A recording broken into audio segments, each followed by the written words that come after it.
Hello. Oh, what happened to my lighting? Let me fix that. How's it going? Let's see here. I got all the cameras and machines going today. Oh, I didn't set it up. It's going to be bright for a second. Here we go. Sharpness. A little bit. Let's try that. How are you guys and gals and sewists out there? Happy Thursday. I am making the Blanca flight suit by Closet Core Patterns today. I'm starting to sew it. It's part 1. It's kind of a big project, so I think I'm going to be packing a lot into both these parts, the part 1 and part 2. So hopefully that actually works, since next week is a holiday and I'm not going to stream next week, so I would really like to finish them before then. So anyway, I think we can do it, right? I'm going to do French seams. I'm reinforcing the sleeves. I'm embellishing them a little bit, and I'm making them as garden coveralls. Colorful garden coveralls. They're pretty colorful. So, hey, Beverly. Good morning. Good afternoon. Good evening. It's 11 a.m. my time. So I have the primary machine set up. This is going to be the machine I sew them together on. And then I'm going to do French seams, no serger. And I have the iron camera set up, and then I have my old machine set up to do all the decorative top stitching, because there's a bit. So, and it's contrast and a heavier weight thread. That way you don't have to see me like rethread my needle over and over, which is always a struggle. Hey, Malin. How's it going? So I wanted to start by saying I posted a schedule for the rest of the streams for the rest of the year, since we're kind of getting down there. So I posted this on Instagram. Sorry I didn't make a... Oh, what is this right here? Let's move this right here. I have this week right here, which is November, doing the part 1, part 2 of the Blanca flight suit. And then we're into December because I'm taking next week off. So I'm going to be doing the Suki robe by Helen's Closet, and they're sponsoring that stream and gave us the project and the fabric and the pattern to sew it. Sent this beautiful fabric. Someone's already asked me about it, so I think it's going to be kind of a fun project that, you know, I've never sewn it, so that's great. And then the next week we're going to be doing gift sewing like we did last year. Not quite as ambitious as what I did last year. Last year I think we streamed 5 days, 5 different projects. Who can sew 5 different projects for gifts for all their family by Christmas, if that's what the holiday they're celebrating or sewing for? That's a lot, especially if it was for Hanukkah or something like that. So, hi Elizabeth, how's it going? So this year I tapered it back to just 2 projects, but I might be adding one more. Oh yeah, well, you could just fast forward through the cutting video, Nicole, but no worries. You'll catch it all, whatever you see, right? How's it going? I love that star emoji. It's one of my favorite. I go through phases of using it a lot. So I've clicked my live chat on, and I think we're going to be almost ready here. So these are the 3 projects. I have the Gathering Apron by So Liberated, and that's sponsored by Hearts Fabric. They sent us that project, so that'll be one of the gifts. The Cozy Slippers by Melly Sews, or Blank Slate Patterns, which is a free pattern if you sign up on our newsletter. I ended up buying it because this will be the 2nd free pattern I've gotten from her, and it's only $2. And I'm going to add a 3rd one because I saw Ruby Star Society post a free pattern today that I think you guys might like. I'm going to show it to you in a second. And then the following week, I'm fingers crossed my Pocket Bucket and Wallaby will launch by then, and I can do a sew along of those before the holidays hit. So yeah, Elizabeth, exactly. So here, let me show you what I got. It's hard to keep track of all the scenes I have going on. So here's the Gathering Apron. It does have a little bit of shaping as opposed to some aprons. It's got the pin tucks at the waist and the hem. It's got some, you know, the gathering details and things, and they sent some really cute lemon fabric to go with that. Sydney found us this free slipper pattern by Melly Sews, or Blank Slate Patterns. I ended up paying for it so I could download a PDF of it, but this is on the blog post. And here you get the pattern pieces, and in the blog there will be instructions on sizing it, so we'll go over that in the cutting. It's only these 2 pages that you need to print for the pattern. And then today Ruby Star Society posted this reusable tote. I don't know why it's so faded. It might have color saving or ink saving on. I mean, there's plenty of tote bag patterns out there and reusable totes, but this one obviously launched today. It's free on the Moda website, and I'll show you. Where's me and my computer? Here we go. So if you go to Moda's website and you go to the free patterns thing, let's see. I think it's very obvious when you go to the Moda Fabrics website, and you just scroll down a little bit. It's right here. Is my face isn't covering it? No, it's not. Okay. And then it's only 4 pages to print. And then here's the post on their Instagram. Sorry, you're seeing my whole computers because I'm not going to move everything around a little bit. Just wanted to show you real quick. So this might be kind of a fun one to add as well, because that way I mean, most people can use this. And maybe we can figure out a way to maybe add a piece of elastic, kind of elasticize it in a nice little bundle. Because when you make it out of like a quilting cotton, it can be a little bulky, as opposed to the ones that stuff into a little bag, which I use a ton of those because I don't know if you guys have heard of Chico bag, but those are here. So I'm in Chico. So we have a lot of those. Yeah, you think so? Beverly, that's a good thing. I think you're right, honestly. He's hinted at one of those, but he has a crock pot. In fact, he used it yesterday. He slow cooked some chicken in a teriyaki sauce. He likes doing that with chicken legs and thighs. He's not a big chicken leg and thigh person. We have still a lot from our chickens, but he made them for Cricket's birthday dinner. She doesn't eat them either, but my dad and my brother love them. So thank you for that tip. That's a good one. It is kind of hard sometimes to shop for the people closest to you.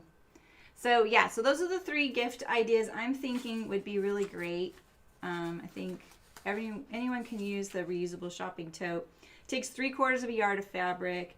I'm going to kind of look it over and see if I can squeeze it in that week. But I'm sure we could at least make one. The slippers will be really fast, and I think that's what I'm going to make for my niece and nephew for Christmas. So the slippers only take 1/4 yard of stretch fleece for the outer, 1/4 yard for the lining. She used that Sherpa, you know. So I have trouble finding this readily available, but sometimes you get it. And then if you want a like a non-slip surface, non-skid surface, or even something to like stiffen up the sole, you can do that as well. Yeah, optional shoe inserts to stiffen the soles of the slippers. So these are, you can paint non-slip fabric for the soles of the shoes. I've never done that before. So yeah, so if you want to join in any of these, get your materials ready. We'll be doing that the week of December 9th. So I'll be cutting everything on the 9th and sewing the 10th and the 12th. Okay. It'd be great if you guys want to join in. We could do it together. Yeah. All right. So let's get to this flight suit. Any other news that anyone needs to share? What are you guys working on? I want to start trying to incorporate a little bit of sewing news. I'm not that great about keeping up with everything because I have a lot to keep up with right now. Is Sherpa allowed in the shop? It's not. Thank you, Allison, for pointing that out. You know, I ended up making my daughter a lined Archer for Christmas last year, and I wanted to line it in something like a Sherpa, but I found this organic cotton fleece Sherpa on Etsy, and it's pretty cozy, and it doesn't do that kind of like shedding effect that some fake furs and things can do. A lot of those Sherpas don't, but some of those, you know, those Sherpas, I didn't want to get that bait mainly because like the traditional Sherpa you see people using isn't actually sheep, like a sheep hide, right? That would be the original. Hey, Penny. Yeah, Penny, I'll incorporate that. I don't think I can this week. I would like to. I have added so many things to Friday that I'm like, why am I thinking I can Zoom? But I wanted to run by the idea of Zooming with you guys next week. So, but with the Sherpa thing, my daughter has a thing with things that shock her. And some of those Sherpas or fleeces, the synthetics, they can be very, you know, statically charged. So that's why I stayed away from it. And they don't really shed like Minky does. I don't do Minky or fake fur. I don't have anything against it if people use it. I just don't allow it in my shop because it It lasts forever. Same with burlap. Burlap's super itchy and it'll stay on the surfaces. It just kind of gets everywhere. So if you're really sensitive to stuff like that, be careful. And when you cut it outside, or cut it and then take the whole project on the mat outside and shake it all out. That's my tip. Get rid of all the excess outside. Don't even do it over a trash can. Take it outside over the trash can, because it just kind of fluffs up and it's just such a nightmare. It just adds a whole layer to your sewing that it can be a little bit tiresome, Oh, Ashton tops. Cute. That's nice. That's such a great idea, Nicole. I think that's how I always approached knitting. I always had my sweater project. Like, I always had a big project that I was always working on. And then I always had a project that I could do mindlessly. Sometimes sweater projects is a lot of just stockinette, which is pretty mindless, but kind of hard to tote around. But I always had like a small project I could bring. Oh, nice. Yeah, right? Do the flats. That's a good idea, Beverly. I love top stitching down my seams. Even if you just top stitch down the seam, you could top stitch the French seam down if you want to go back and, look at those again. They're uncomfortable. Any other sewing news? Anyone know? That Itch to Stitch book is looking pretty tempting. That's pretty cool. Some of those projects. Hi, Nancy. Nice to see you. All the projects in there look pretty simple and straightforward, and there's a lot of variety, a lot of sizes. So, oh, look at that. You guys do have such good news. Yeah. All right, so let's get going here. I'm going to just briefly look at these directions. I was about to do that, and then I looked at the clock, and it said 11 a.m. I was like, oh, shoot. All right, so I like to try a little bit and go in order of the directions. I'm going to sew this at the top half and then the bottom half, kind of like a capsule, or chapters. So let's see, the tuck, and then the back pockets, which I won't do those today, but I will do the, so it looks like what they do in the instructions is they sew the whole back side and then the whole front side. I could do that. What do you guys think? Would you guys like the whole back and then the whole front? And maybe I could assemble the sleeves today so they're ready. That's kind of fun. I actually like that idea because then we get to see some of the color blocking. And then we're also staying closer to the order of the instructions. I didn't stack my stuff in my cart this way, but they're still grouped by like sewing step. Yeah, let's do that. Let's try it. I was really excited to do the front so I could do the little like embellishments, but that's okay. I'm kind of excited to do this back tuck too and the back pockets.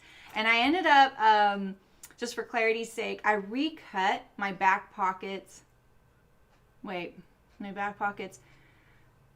Yeah, and my front pockets on the pants because I realized I wanted the floral to match. And you guys, I told you guys I allowed extra fabric on the tops and the bottoms because, the yardage requirement on here is for one fabric, for a solid fabric top and bottom. And I did one for the top and one for the bottom. And so I had to kind of guess what my yardage breakdown would be. And I added a little to both because sometimes, when you can't nest and overlap pattern pieces, you've got to allow for the extra that you would need to complete those pieces on their own fabric. So thankfully I did that because that 7/8 of a yard extra that I got, I finished off the bolt. It was barely enough to recut my pockets, and the front pockets one doesn't quite match. One does, one doesn't. So if you're doing a big print, you might want to think about that ahead. Sometimes I just have too much on my mind when I'm streaming, so. Oh, you did? Nice, Nancy. You gonna make some jeans? I like making jeans. I'm kind of now feeling like a quest to sew every good jeans pattern there is now. So did you get the book yet, and do you like it? Give us a review. Let us know what you think. All right, so let me restack my pieces here. So this is my fronts. This is all my front right here. Here's the collar. Here's my back. these are sleeves. And then I think these are both back pockets. That I'm actually going to make zippered. Why not, right? Hey, Mrs. Necro, how's it going? You're not that late. And it's fine. Don't worry about it. Oh, that's great. I would love to up the quality of my jean sewing, because I've definitely followed people who specialize in denim sewing, even those that don't have specialty machines, and I could be doing so much better. I might check that out. Okay, so these are front pockets. This, I had to pin my things so I knew exactly which pocket they went to. All right, so this is all front. So I'm gonna leave that there. I think that this might be the back waist. I think that's the back waist, so we need that. Zipper tabs, and I might need that. That's the zipper carriers. Belt loops. Yeah, she got the Sewing Jeans book by Johanna Lindstrom. We're your company today. Okay, so this right here is collar and fronts. Okay, so let's put these here. Back. And then if I can, which I think I can, I'll do the sleeves before we sign off. So that way, because then I'll have the front, the zipper, collar, and finishing. You always gotta, I feel like the finishing is like 1/3 of the time of your project. You gotta allow time for it. Okay, first things first, we're going to do the tuck here. And I didn't mark this when we were cutting it because I didn't trust that the marking would stay there. But I think what I'm going to do is actually iron it. Iron a crease in it, you know? So let's go to the iron. Hey, Michelle, how's it going? That's nice, Nancy. This year meaning 2021. That's pretty cool. I pretty much try and do that as a rule just because I know so many now, you know? All right, so I have this, and I'm going to grab this other little tool and this sleeves right here, just in case. I didn't turn my iron on yet, so.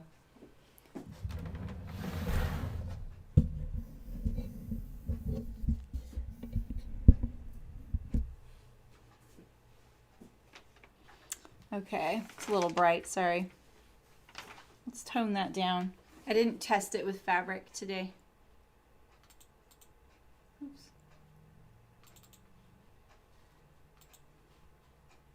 I think if I could have one tool for my stream setup, which would be kind of like a how do you call it? Like a pretty luxurious thing, it would be a stream deck. So I think I could do all this with one button. All right.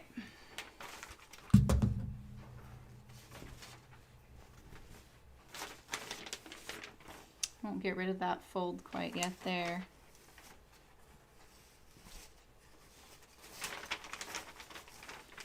So I would just do chalk, but I actually just don't want to do chalk because I don't want to create, I don't want to like seal it in there permanently, you know?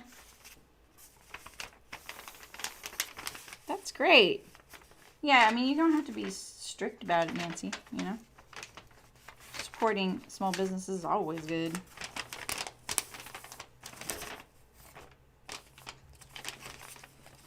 So what I'm going to do is I'm going to kind of, so I do have this one little tool here, and I'm not sure it'll work on the ironing board here. Let's see. Yeah, it might. Let's see. Have you seen these little things? This feels really awkward. I feel like I'm not doing this the way I would normally do it.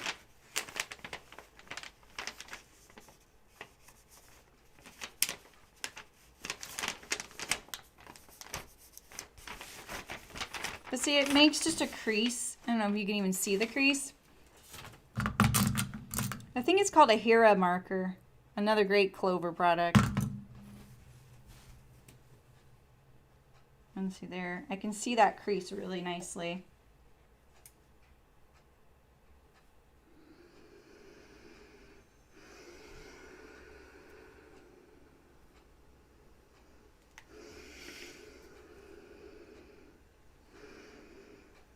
Here we go. Let's do the other side.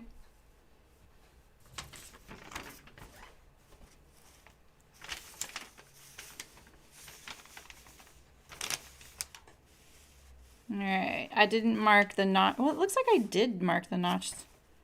No, I didn't. I did, but I mean, I didn't do it the way it shows it that way. All right, so.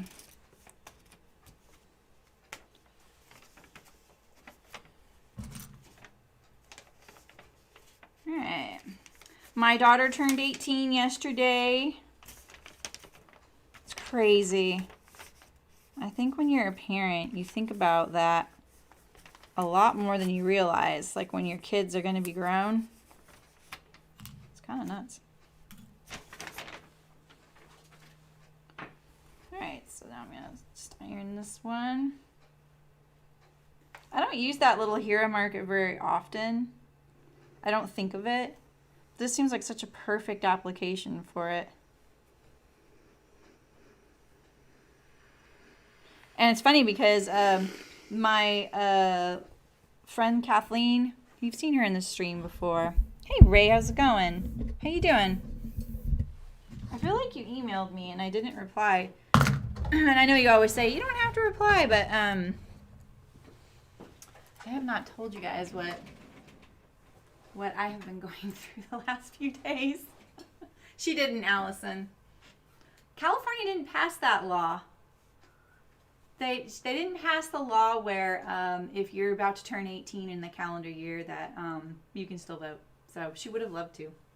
Oh, we're going to go to the other machine. I'm going to do this with decorative thread. Sorry. Sorry.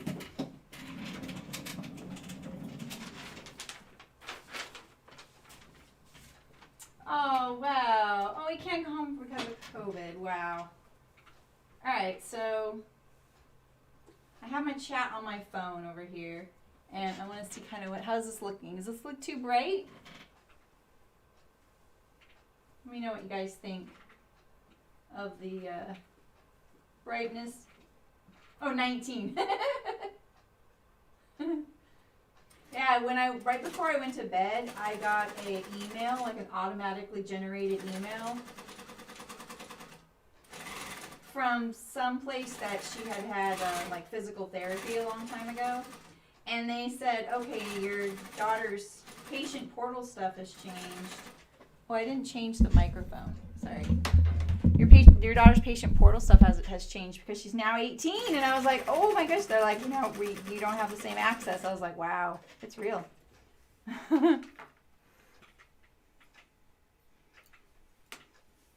Oh, that's where it was, Ray. Yeah, awesome. Yeah, so I posted in Patreon just a little update. With the calendar and a few things. That doesn't sound great, does it? It's winding a bobbin right now, so it's a little louder.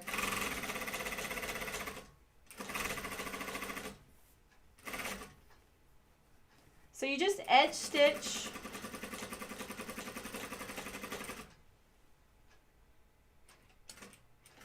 I'm just going to watch that bobbin for a second. It's making a funny noise. Right, Michelle? Oh, I love the sound of this machine. It doesn't also do that big clunk. All right, so I'm just using cream background thread, bobbin thread, I mean, because I don't have a bobbin to match this color, and I can't do the bobbin in this exact same weight. It wouldn't work. All right, so now we're going to go to the iron again.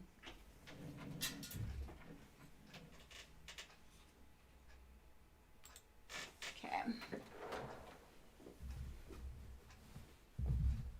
Right, Nancy? I know. Her poses are so good, too.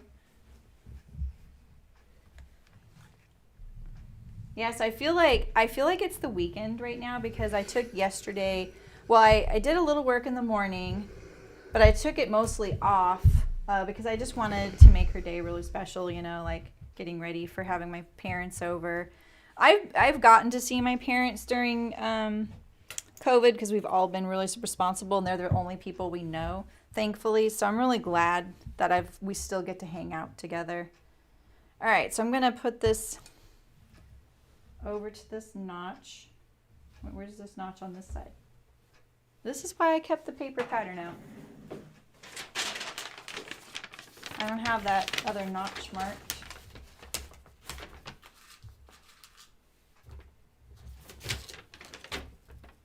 All right, so you're gonna mark it, go over to that notch there, kind of like you're doing a dart. And this one, on this end, you're actually folding it. It looks a lot like a dart.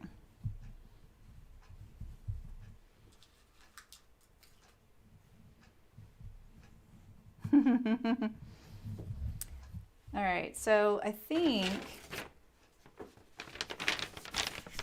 just going to try and keep this tuck the same width.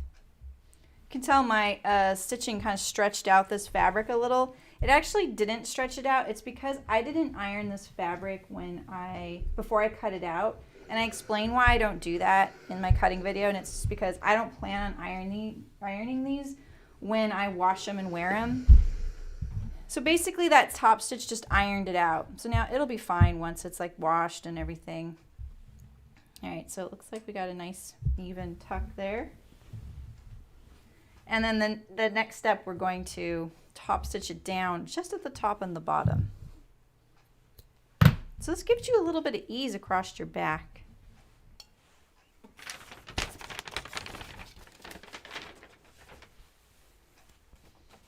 That's so nice, Nancy. Yeah, I know. I'm really glad that all of us have done that. My daughter gets a little nervous because she does work in public, but she's very, very responsible about it, you know, and I keep reassuring her.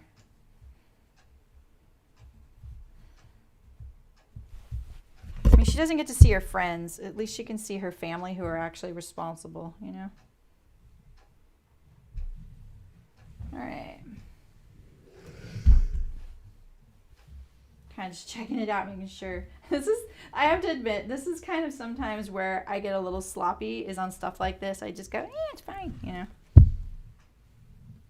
You could really, you know, set this up and mark it to the nth degree. You know, do the tailor's tacks, the carbon paper, do your chalk and everything.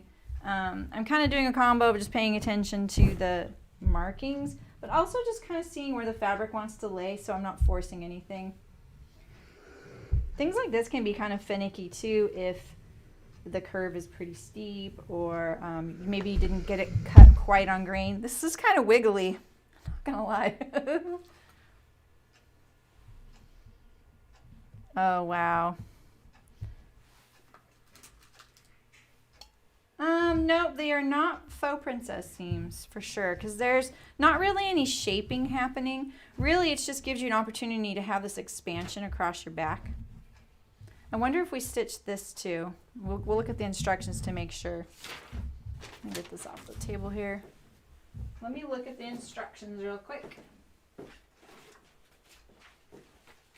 Should have brought this home and read it, but I honestly wouldn't have had time. All right.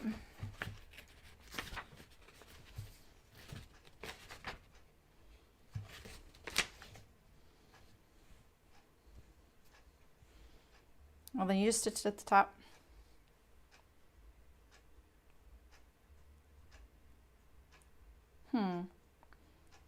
Top stitch the pin tuck in place.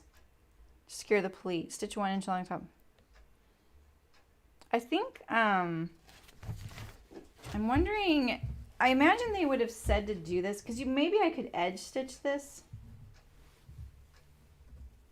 You know? Because otherwise it might just do this all the time. I wonder. I feel like they would have put that in the instructions if they thought that worked. Maybe they tried it. Because I could maybe edge stitch this. That way it kind of wants to go back there. You know?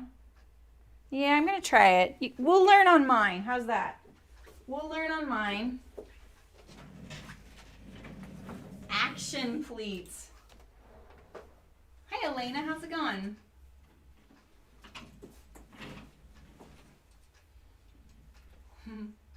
Thanks for your Patreon patron subscription. Patreon.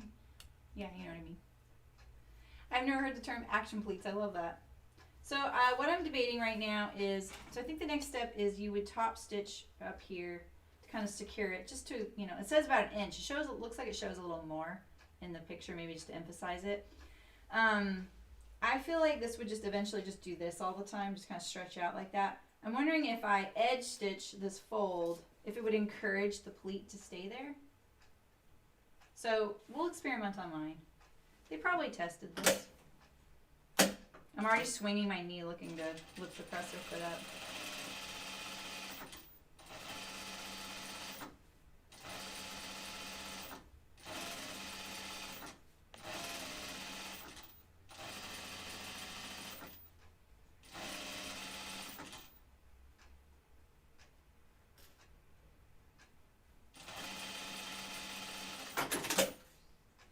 All right. I mean, it's already now staying better.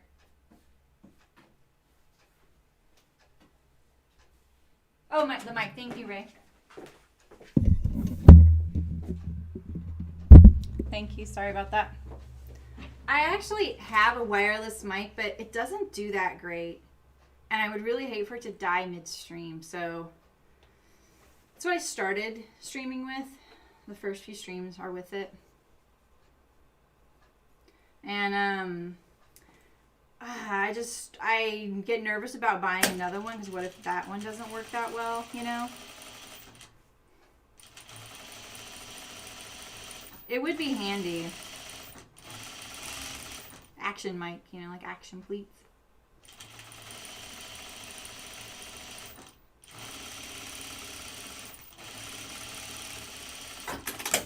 So you guys are gonna have to figure out my hands. I don't know if they do look really bad. So I might as well just say, because they look really bad, and I'm really sorry about that. This is one thing I've learned this year, is I really need to pay attention to my hands more now, especially where I'm living. But that whole thing with the agave, guys, escalated really badly for me, and I had to go to the doctor.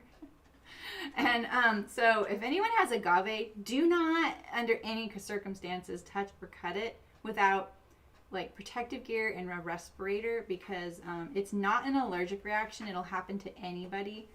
And so, yeah, I'm doing so much better today, but just so you guys know that all these little things, it's because it got into my blood, and it's coming out all over my body, everywhere.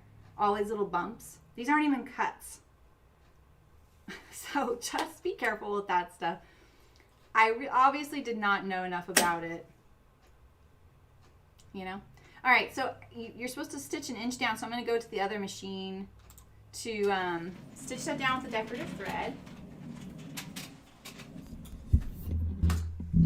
Move the mic.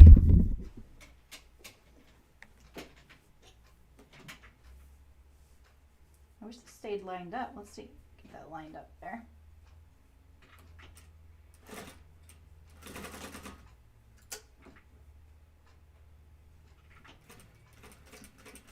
Oh, come on. Oh, that doesn't work. Ah. My electronics don't work on this machine anymore, so I forget that I can't back stitch right there. So that stitch was a little longer than it should be. All right. Oh, there. It doesn't seem like this little reverse would be a part of the electronics, but it is. Because I bet Terry, who has the same machine, well, she has the same one I'm sewing on the other one. Hers doesn't have electronics, and I'll bet she doesn't have this little guy. Let's see, it's about 1.5 inches. Jeez, it's such a habit to use that little thumb. I don't need to back stitch at the top. I don't know why I am, but it'll be caught in the seam allowances.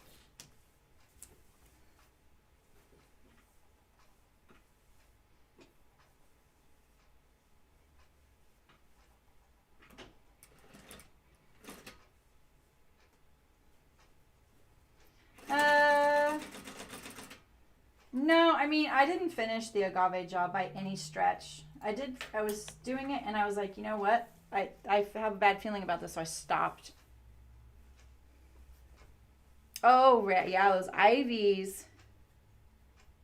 Yeah, I'm sorry. Maybe I shouldn't have pointed it out. But there's nothing like seeing someone's hands and they're kind of off-putting, you know? I strive to do better. Yeah, thankfully I got into my dermatologist, which is kind of surprising. All right, so now I have our back. So, and then I kind of emphasized that little tuck there. I'm already doing the half smile. Yeah, we have poison oak, but we don't have poison ivy on our property, and that doesn't bug me. I don't get poison oak. That's an allergy thing. But anyone can develop the allergy to it with a lot of exposure to poison oak. All right, I don't even. Yeah, it's been a struggle. I won't go into all of it. If you want to learn more, I can tell you all about it. But that was just, yeah, that's exactly what I said, Miss Necro. I asked my husband. I was like, he never mentioned that. And there are hundreds of them on my property because they are starting to have babies, and that's what I was trying to kind of cull. So, and I just want them to, they don't look good at the bottom sometimes, all that dead stuff. You can't just pull those off. You have to saw them off.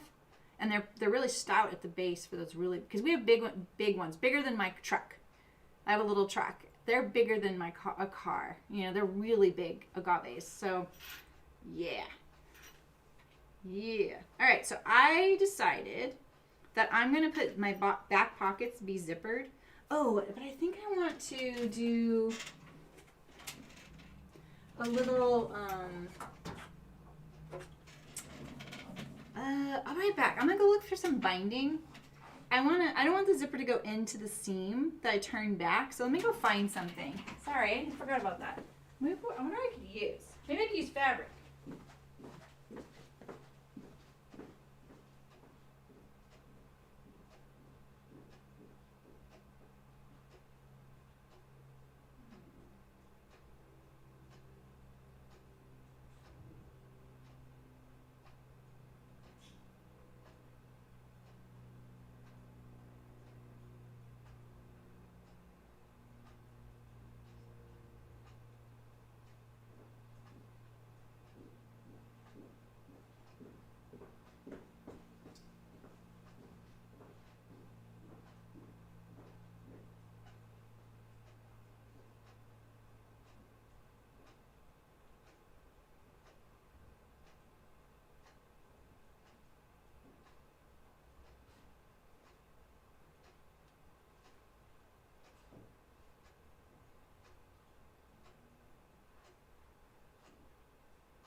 I'm coming.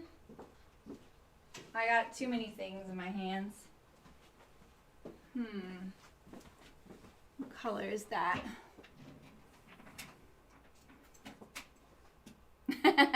Not working hands. That's awesome. Okay, that doesn't match. Yeah, you'll never see chipped nail polish here because I don't wear any. I kind of thought about it once, but just doing like clear or something. But my nails hate it, so.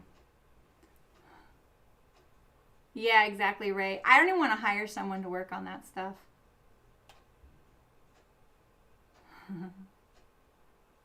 Okay. I was trying to find something that kind of matches the zipper.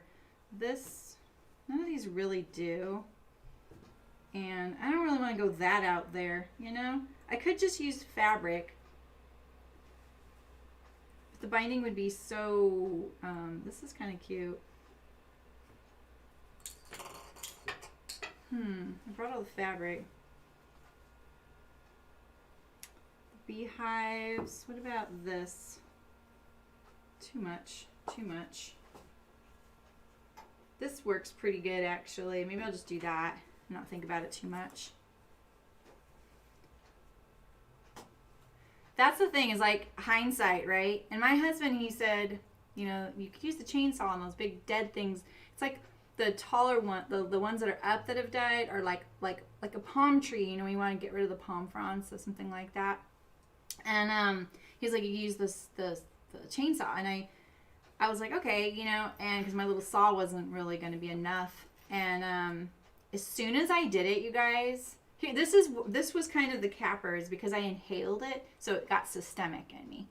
So the kind of dust that it created was the smallest, most fibrous little dust. It just filled the air, like it exploded and filled the air.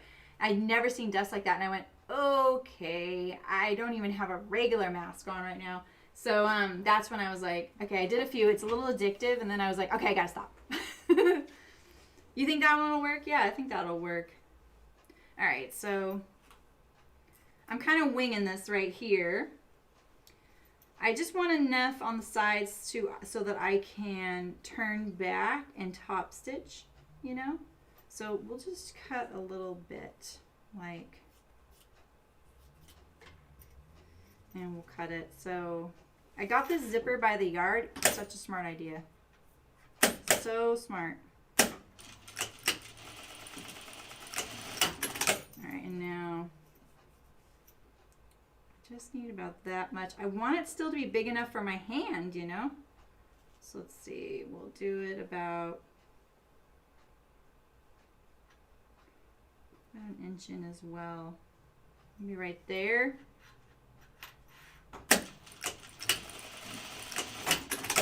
Like that. Okay, so that means I could have cut my zipper 7 inches. All right. 7 inches. Now I'm just going to center it. And I just cut this little piece for the top of the zipper. The same width as the pocket. I've cut it 2 inches so far, but I probably won't use all of it. So I'm just going to center it on the zipper here, like this. I'll look at the chat in a second.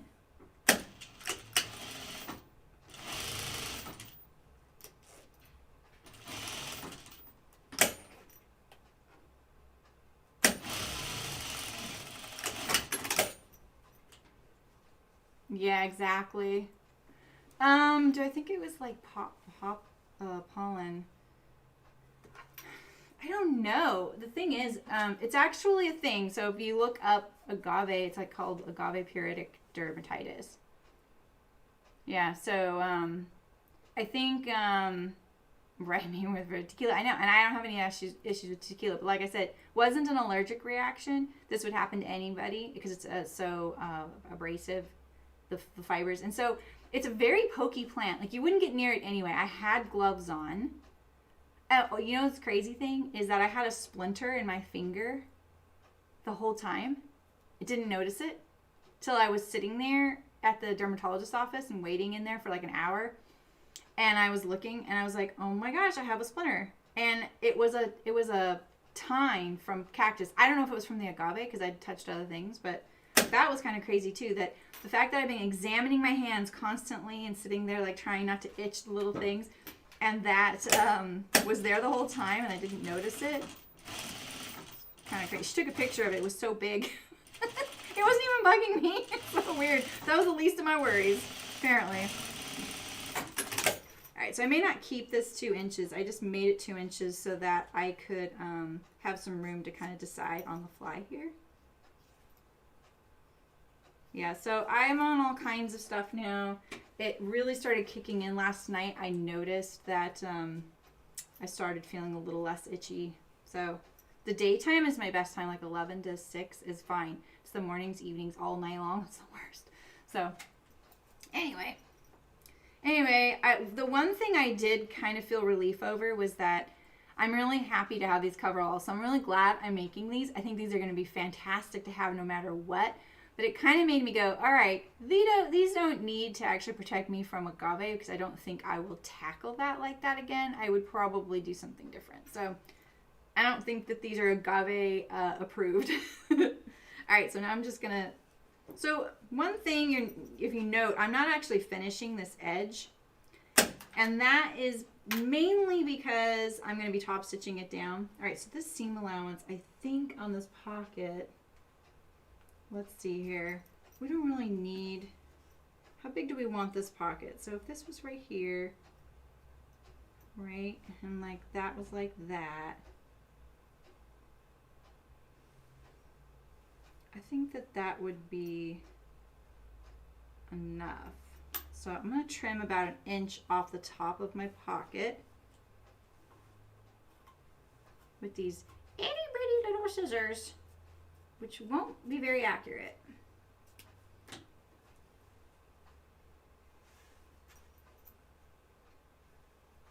So then they'll be like that, and that would be my pocket like this. It's kind of a big pocket, you know? That looks a little better.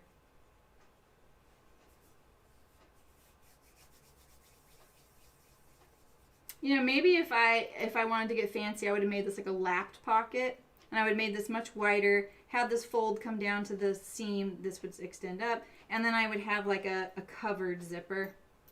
That would look nicer. So that's awesome, Beverly. Yeah, we had fun the first one. So yeah, so if anyone's interested in like being in a Zoom, like sewing with us, or just hanging out, just send me an email, sewsolive@gmail.com, and let me know. I'll put you to the group. So how do you guys feel about doing this next week? Maybe next Saturday?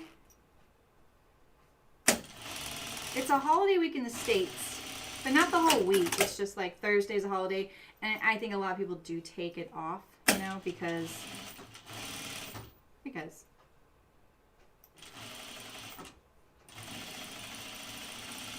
I'm taking it off, but I'll be working too. All right, so there's my one, and this one's pointing this way.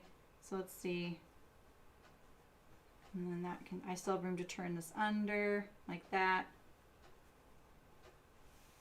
Right? It's pretty good. It's gonna match the print pretty good. It's a little high. So I'm still gonna trim the top down. Maybe I'll trim it. I could have done this so much better. I sort of want to take out this top stitching, and I'm going to take this out. Sorry. The next one will be much faster. These stitches are tiny. Ooh, I need to dial that back. A lot of people put their stitching really small when they're first learning to sew because they're so afraid their seams will come apart. But one of the reasons to not do that is because it is harder to remove, and it's kind of an ironic thing. Like, I've had plenty of sewing teachers say, don't make your stitches too small. They're too hard to get out if you make a mistake. And I really, in a way, I feel like that created a really good foundation for me not to worry about making mistakes, because they were already giving you this permission to make a mistake and take it out and make it easy to take it out, you know? So it's kind of an interesting, like, philosophy, right? They never really made me feel too bad about making mistakes. They never made me feel bad about making mistakes, but they never made it seem like you wouldn't, you know? Yeah, it might have been the distance, Malin. I find when I chat with people really far away, like, or when I watch streams of people from other countries, it's so weird that even though the platform I'm watching in is in my country, there shouldn't really be a difference, but there is. I don't know why that is.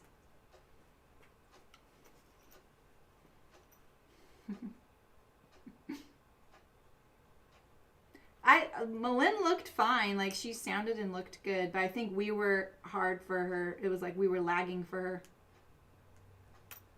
That's how I remember it, right? Yeah, not every device is kind of compatible with some of the technology that's going on right now, too. See, it's such a good example of why you don't want your stitches this small. They're this small because I was working on that little quilt swap last Friday. That's my, or last Saturday. That's my Saturday afternoon sewing. I've been trying to do a personal thing on Saturday afternoons, like fun stuff, or like my duvet covers, the Jelly Roll ones. You know, even though that was a stream project, it's also a personal project, so that's why I didn't get done too quickly. And that one has a deadline, which is this Friday, so I actually need to actually work on it and get it done. I'm almost done with it, kind of, but you know how that goes. Yeah. Maybe the app. Yeah, I'm using the app on my computer. I'm kind of new to it though, so I didn't know that I could do both, you know. All right, almost done here. These, yeah, I made these small because I was trying to make my quilting look a little better. Oh man, you guys want to see me be a beginner? Just look at this quilt I'm making. That little swap. Oof. People are making some stunning things. I hope that it's so great that they make it so that you're swapping with someone about the same level as you. Because I would feel really bad. All right, so I'm going to fold this in half. And then when I turn it up, I kind of actually, maybe what I'll do, I'm going to take this out some more. And so I'm going to completely enclose it. I kind of want to just rip it. Here we go. Now I can. Once I get onto the zipper is so tough. This fabric, that's the tape on the sides of a zipper, it's so incredibly strong to yank your seams out with. But if you nick it, like with a knife or at the edges, it frays like a dickens, man. It's kind of like how webbing is. Webbing is so strong, but once you put a chink in it, it is gone. Like ripstop. Who the heck designed ripstop? It doesn't stop ripping. It's misleading.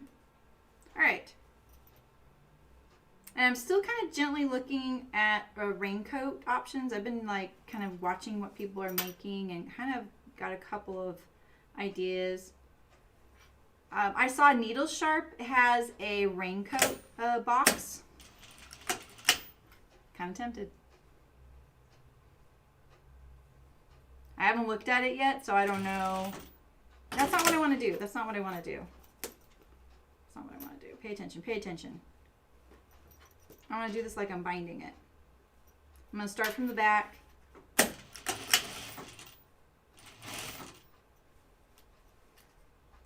Wait. Is this the side? Yep, I want that side down.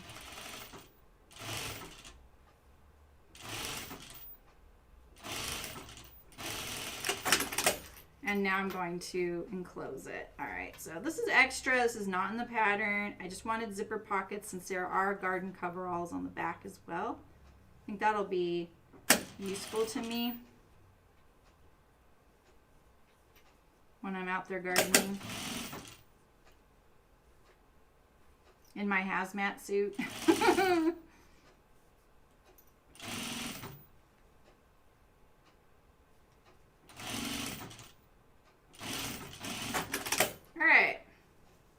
Now that's clean. I don't have to worry about frayed edge right there kind of dropping out of my pocket. And now I'm going to sew my other one. Actually, let's see. Let's see here. We have some markings on here.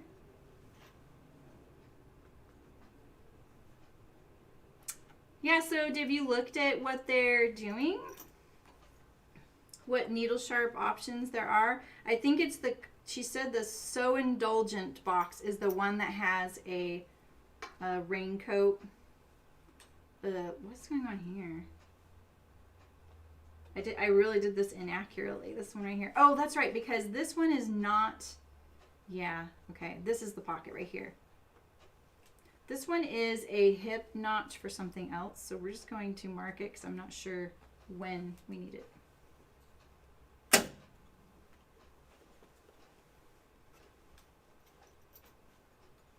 I just realized that I may have put in my zipper going the direction I don't want. Because these are cut to match a certain side. You know? I had my mind all wrapped around doing the other one.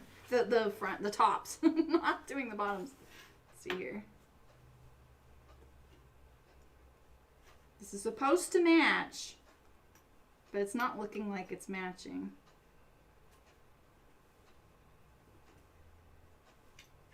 This is not matching up here.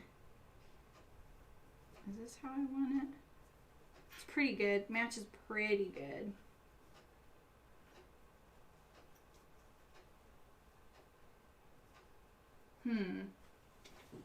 They may not match perfectly because remember I was saying I ran out of fabric. Oh, cool. I'm kind of thinking about doing a blazer.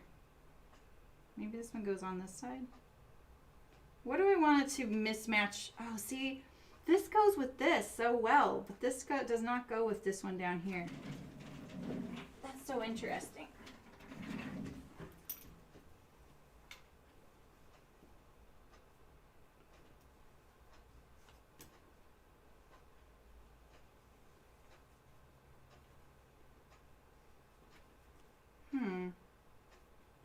This one matches so good on here.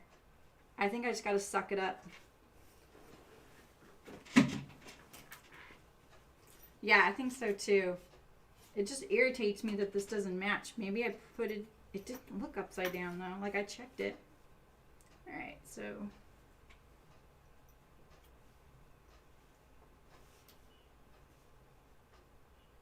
And get in the general vicinity there. It's taller.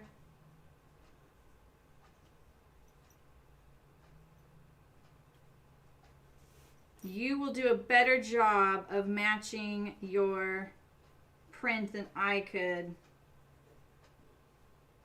Right? Let me make all the mistakes for you. All right, so let's see. I'm just gonna start. Do I want to do this with decorative thread? Probably. So let's this right here, I want to, that's that hip notch. I don't know what that's for yet, so we're just gonna leave it. We may not even need it. It may just be for pattern drafting. All right, so we're gonna do the decorative thread on this one. That is bugging me though.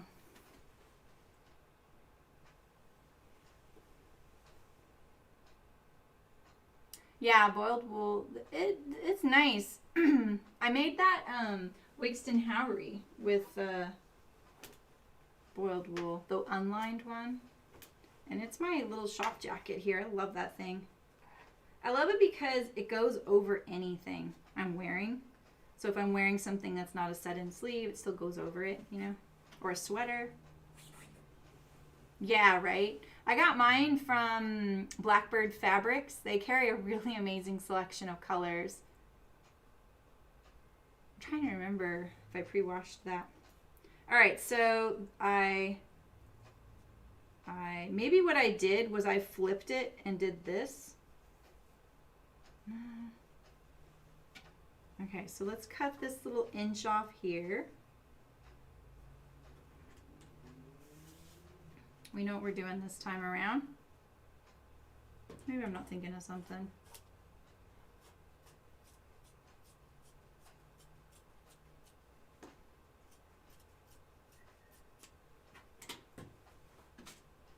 Okay, we're gonna cut our zipper down. I said 7 inches, right? We know all the numbers now. Cut a few pieces of the binding. Put it away. There we go. Hey, Sydney. How's it going?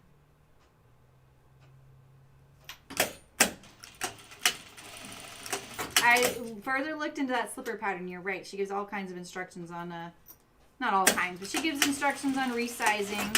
So that is what I'll do. I'm not top stitching this because I only, sort of want to top stitch it. I won't. All right, so now we're gonna do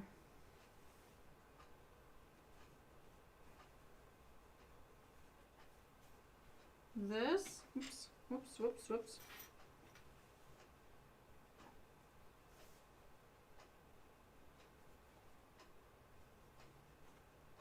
Okay, so if that's there, and my zipper is here. You know, I think it just doesn't match when I fold it. That's what's probably going on. All right, that's fine. So if this is like this, then I need to go like this first. Hey, Una, how's it going? Nice to see you.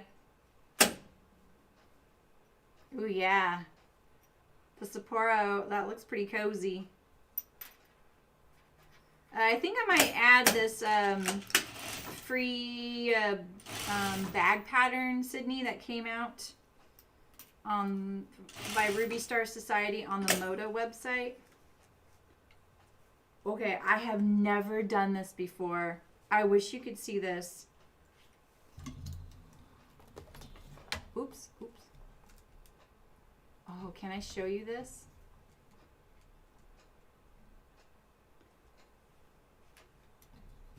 My zipper slider slid around at the last second,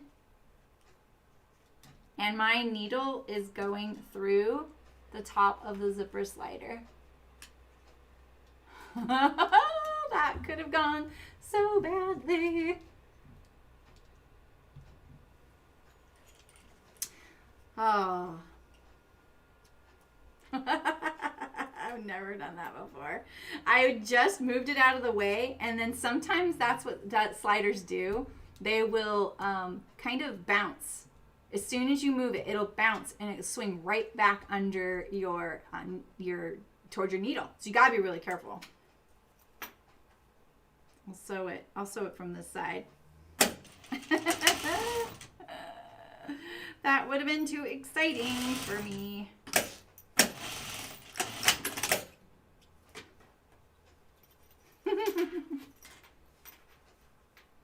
Yikeroo. Let's finger press this. I wish I would have pressed the other one. There we go. Buy a lottery ticket. Exactly.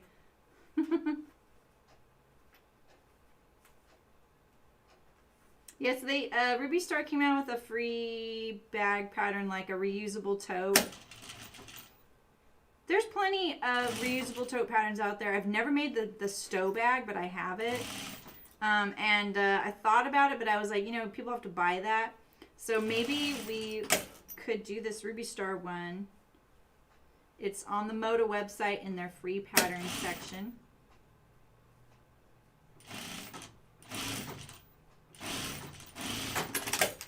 I got that a little twisted, so I was trying to correct it there at the last second, but once I stitch it down, I think it'll help. All right, so let's see, look at that.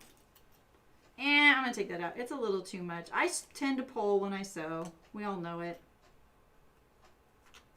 Oof, I kind of don't want to take this out. Oh my gosh, right? That was lucky.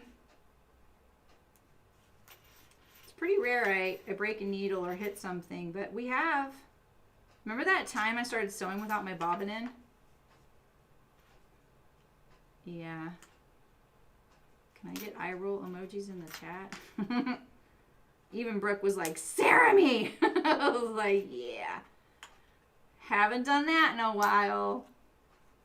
You know, sometimes you just do that action so many times you think you've put your bobbin back in. It's so routine.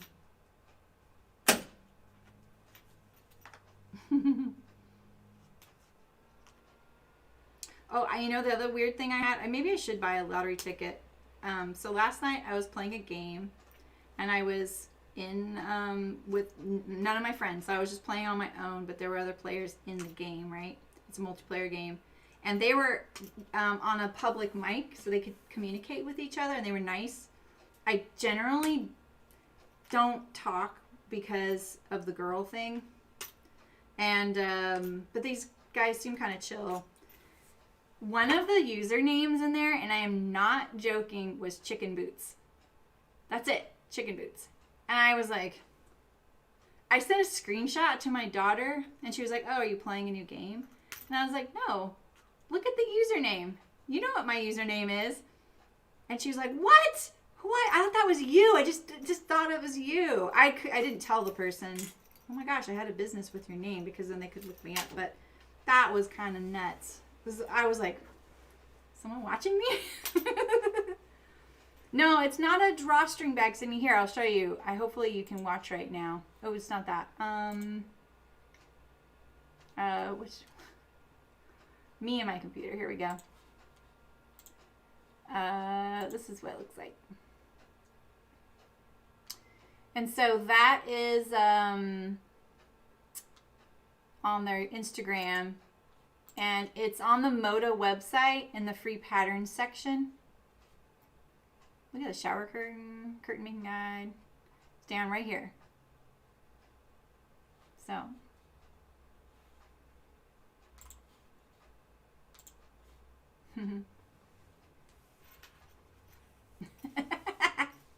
I make you feel better when I make mistakes.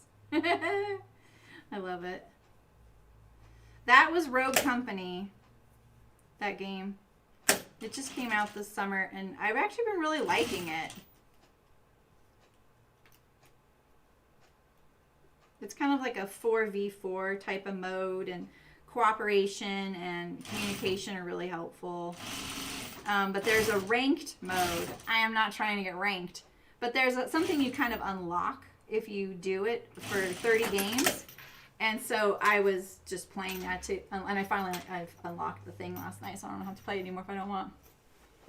No, this guy was 17 years old in high school.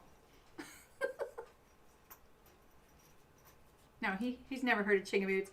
I'll have to ask him if I ever play with them again. So the funny thing is, you guys, they were like, maybe our fourth has a mic and they'll communicate with us too. And I waited and waited. I was the fourth that had joined them. And then I finally they said, Phoenix, do you have a mic? And I was like, yep, I do. And they were like, awesome. And they were just so like friendly and exuberant and not like try hard guys that I run into.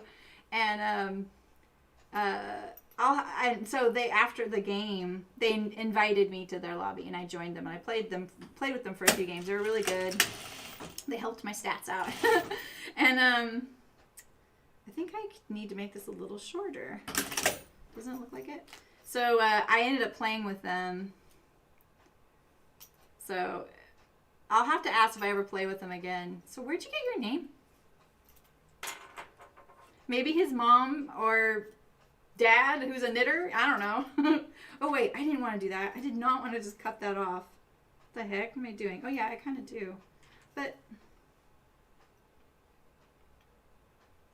that's what I wanted, right? Why is this... I'm going to stop thinking about it too much. I need to focus. I want this to be a little... There we go. A little better. I think that's a little better. I have to send that screenshot to Brooke. Couldn't believe it.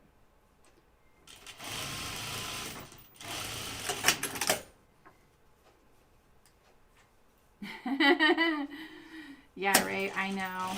I think like I was thinking about how a couple of you say, oh, I like seeing your thought process, because I was thinking about when I made the Archer jacket. And admittedly, though, that was a very long process. I think I did like, gosh, probably 5 streams on that. Because I think I did 2 cutting and pattern streams and maybe 3 sewing streams. Maybe it was only 4. And the views were okay because it was so specialized. But I do think like that is exactly what I like about seeing someone and their process is how did they get, because that's how you learn, right? Because I was thinking about it because my pockets on the outside, on one side of my jacket, I have hand pockets. On the other side, I have chest pockets. So it's like a shirt on one side and the flannel on the inside with chest pockets. And then the other side has the flannel on the outside and it's got like hand pockets, So it's like there's options, But you don't know how to you can't just add those style pockets just to any jacket. You have to plan it out. And that was a good way to show that, All right, so I'm going to match the print. That's what I'm going for here, matching the print.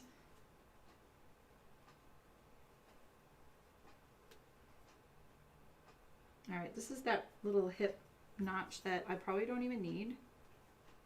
And now we're going to top stitch on the other machine. Okay. All right, here we go. What is this one's pattern table right now? And then I wonder what's next. What is next after this? I think the waistband is next. Maybe the back seam and then the waistband.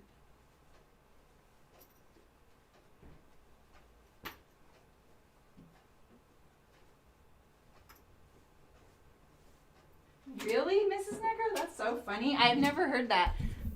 Since I play PlayStation, I'm not sure World of Warcraft is on there. I haven't been gaming long enough. I'm not OG to play that game. Trying to match this print. Like it matches down here, but not right here. Could be a different spot on the fabric. Oh, it is my knee. I want to make some progress on these. I need to get going here.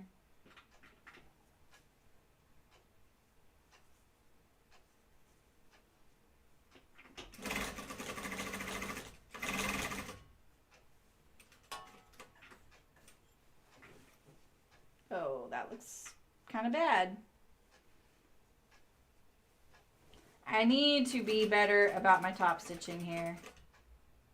It would help if I ironed this back and then sewed probably.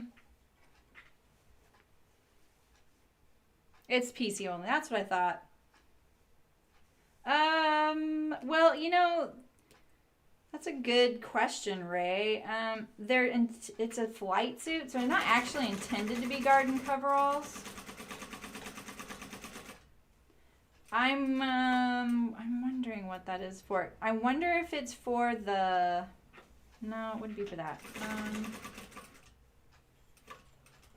I'm wondering if it's just a pattern drafting thing. So if you're trying to locate the hip line when you're doing any adjustments.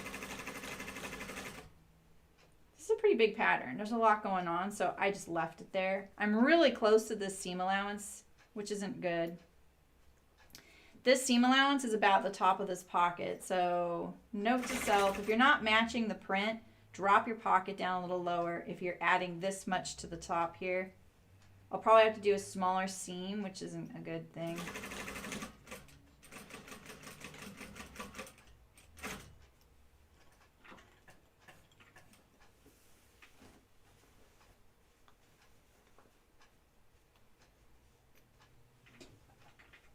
They took out all the need for skill. Huh. Kind of, I feel like that's some of the criticism that Fortnite gets. But me and my friends feel otherwise. We've played a lot of hours of that. And like one of my friends put it well. She said, you know, I think that this game kind of started going downhill once they added this playground mode, so people could practice, which sounds really great, and I actually utilized that a little bit, but really I just wanted to play the game. Okay, I'm doing a really bad job sewing today. I'm gonna blame it on the steroids. I see what she means though, because then people could just sit there and learn how to build these like castles to like counter you, you know? All right, so there's one. It's kind of invisible, but I like the zippered pocket. It's worth it for the zippered pocket, you know?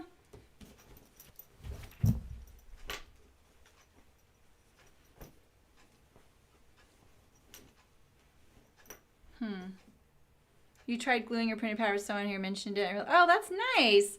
Yeah, some folks really like gluing it. Sydney's catching up on chat. Yeah, apparently there's a sleeve expansion pack now for the Ashton top. Hey, Daphne, how's it going? Oh, I didn't know that. You know, my brother told me that he just got, I'm going to lower this a tiny bit. He just got Red Dead Redemption 2, and he's really loving it. And I didn't know that it has a multiplayer until last night. He doesn't play multiplayer, I'm pretty sure. I was like, oh, that seems like a single player game. All right, so I put my back stitch kind of in the middle on the other side. I'm going to put it more close to the top this time because I think that looked kind of weird. My family got me a new Assassin's Creed game called Valhalla. It's a whole Viking thing. And just to take my mind off the itching and stuff so I could sit there and kind of like distract myself. But I haven't started it yet. I had to download some update for it. And I know my husband wants to see the beginning of it. So I'm waiting for him to be there. The history in those games is pretty cool. I think I bored you guys with a lot of stats on the Odyssey version last year, or at the beginning of the year.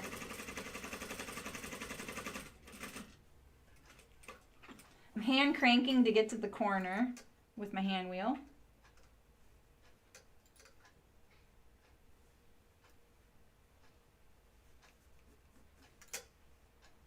Come on.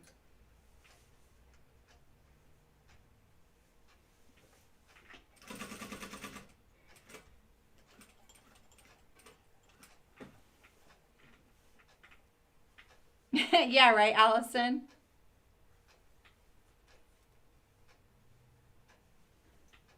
You're fresh out of vacuum glue. Yes, we were talking World of Warcraft and agave. PSA, don't touch agave.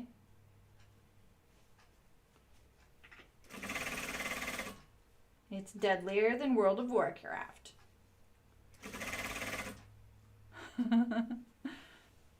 Yeah, that the like people playing the multiplayer versus the story. That's a really good example of that is Call of Duty. I did not know Call of Duty has a single player mode. It's called the campaign. I didn't even know it had that. I don't have that game. I played the Battle Royale with a friend. But I didn't really know that that game has a single player thing. I thought that was really funny when I found that out. I was like, oh. And it's the same with The Last of Us. There's people that just play the multiplayer and never touch the single player. Same with Uncharted. And a lot of people don't even know those exist. I didn't until I had the game. And I was like, what's factions? Oh gosh, I keep pressing with my heel. All right. All right, let's get to some better sewing. I keep just yanking out that little hip pin, so oh well, it's gone now.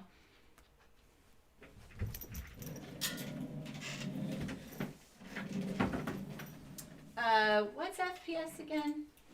Person shooter? Wait, F, what's that? Love a good storyline, open map. Yeah. Lord, yeah. No, Daphne, I set up my old one for top stitching. So I'm putting the project together with my regular machine. So because of a lot of reasons. Okay. These are okay. You know, it's basically camouflage in that big print. Alright, let me look at the instructions just in case someone's here going, oh God, lady, can you just please progress on this? I know who you are. And yes, I can. Alright, let me try and do it in the kind of the order. Look at that nice ironing. Do that. Oh, maybe I should double stitch these. Yep, that's what I thought. Okay, the rise, we're going to do the back waistband. What belt loops? Belt loops get stitched to the top.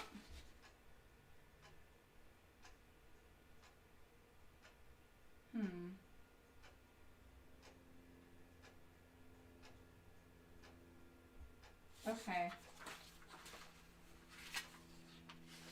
Okay. Yeah, I'm gonna go back over there and stitch a little more. Sorry. I'm not sorry.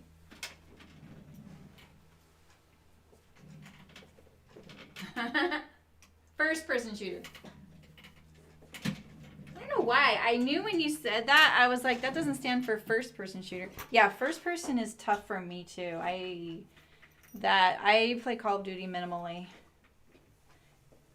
at least that game is a lot of money behind it. So if you're gonna do it, it actually works pretty good.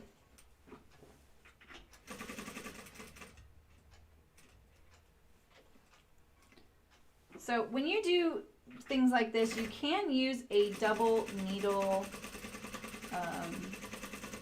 to top stitch, but you can't do these kinds of corners. If you rounded the corners gently, you could probably use your double needle. So just note that. But you can't turn the corner with those double needles. Oh shoot. My machine got pushed away from the seam there. I could have done better there, but I'm actually not going to worry about it. I know. My other ones? Oh, they're on the ground. Lovely.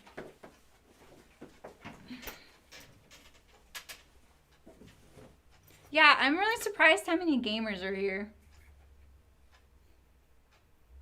I think more people game than that we know, but people hide it. And I definitely had my assumptions about what I thought and who gamers were before I did it. And then when I realized so many people around me do it, and in fact more women than men game, but I honestly think they keep that stat includes app-based games like Candy Crush. They keep those stats from that. They're like included. That would make definitely sense. Because I've definitely been sitting there at a 4-H meeting and a mom is playing Candy Crush at the same time.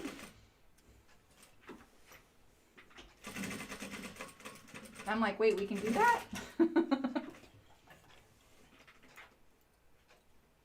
Okay, these are not heirloom. They're not heirloom. All right, let's move the mic back. I think I forgot to a minute ago.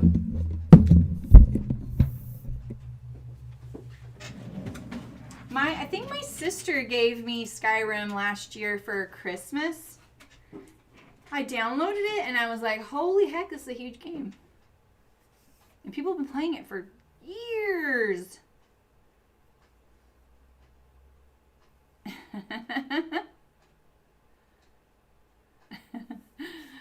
Yeah, I love that everyone admits to their little gaming. I was talking to my friend Trace, who was my student when he was in high school, and he asked me, he was talking to me yesterday because he was out of the blue and he was looking for help finding something, and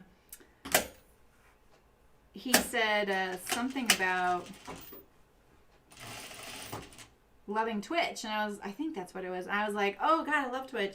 I'm on there all the time. And he's like, you should do a gaming stream. I was like, I don't think that's gonna happen. Mainly because my gaming stuff is at home and my internet's not good enough for it. And I don't want to go down that rabbit hole bringing gaming here. Like, my internet's amazing, my computers are amazing, and that seems like a dangerous rabbit hole. Alright, so let's iron this. Doing a fringe seam at the center back. Yeah, exactly, Allison. That's why they include it, because of the money, the in-app purchases. And, you know, then you get into the debates between people on what's gaming and what's not gaming. I don't care. I did it because Kirby wanted me to get into a Harry Potter game. I never even got into that Harry Potter game. And I use it for the social part. It's a really fun social outlet.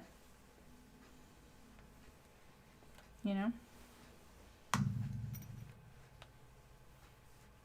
And it's kind of like being a part of a movie. And it's funny because I used to think, oh, these are people that sit there and do nothing all day, sitting there gaming. The thing is, if you're just sitting there watching in TV and knitting, which is what I was doing, it's the same exact output. But at least with the gaming, I'm engaged and I'm kind of like a part of what I'm doing. You know, doesn't matter. Do whatever makes you happy.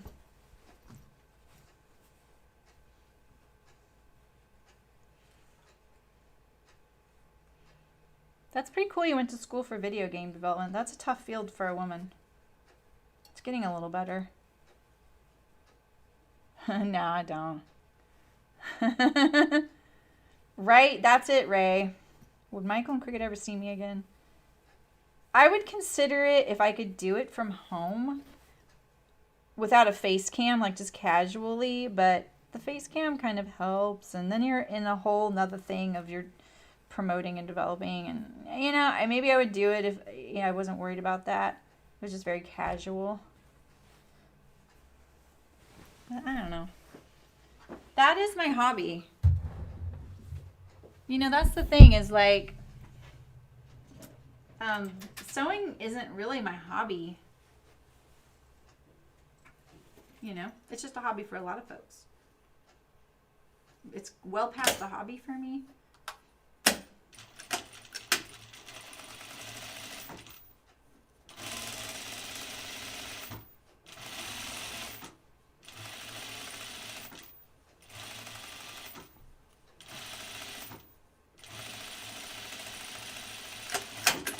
Perfectly, I did that seam allowance. It landed right on that little point. That's where the seam allowance is. It's like I know what I'm doing sometimes. It's crazy.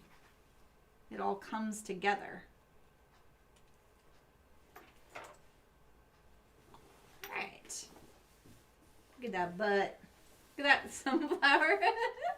Oh my God. Maybe I shouldn't have matched. Nice, Allison. It's still useful. Anything you go to school for, kind of, skills always transfer. Sydney. All right, let's do the top stitching on these.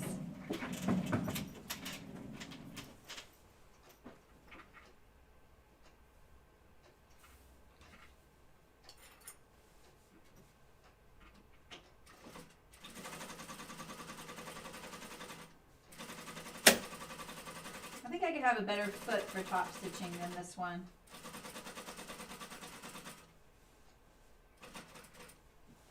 You know what? I need to check my bobbin thread. Ooh, let's hope I make it, you guys. I'm totally paranoid. Oh, the mic. I need to move the mic.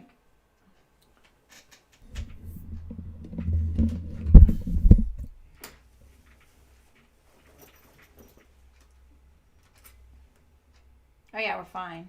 We're chilling. Okay.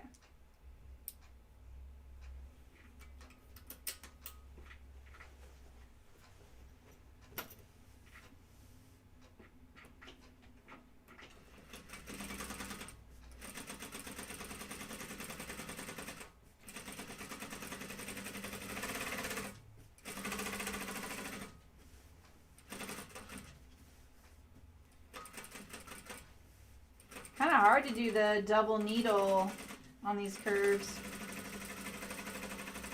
I don't usually, like on jeans, I don't usually do a double. I just do a single. But it's kind of hard not to get little wrinkles along that curve. You know?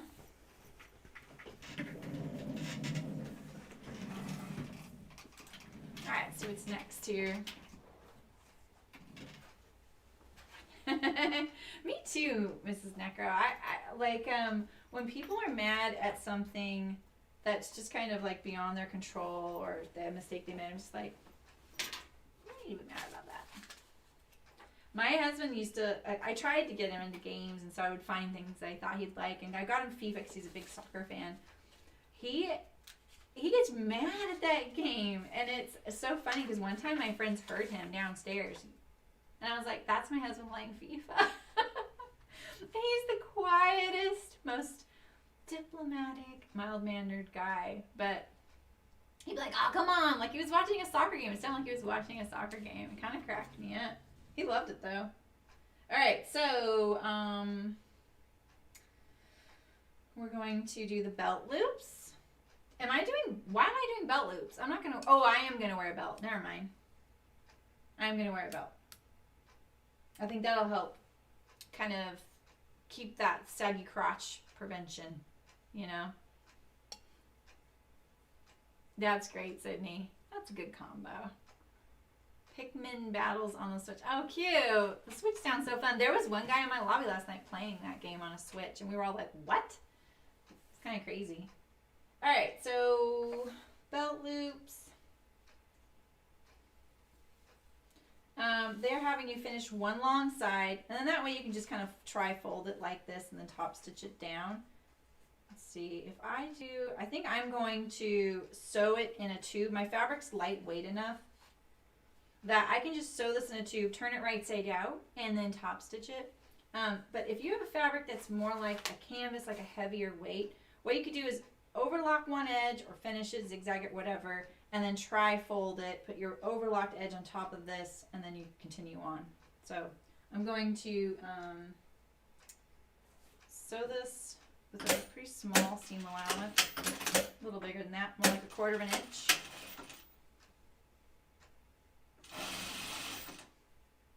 There's only 3 belt loops, so it's a pretty small little piece that you have.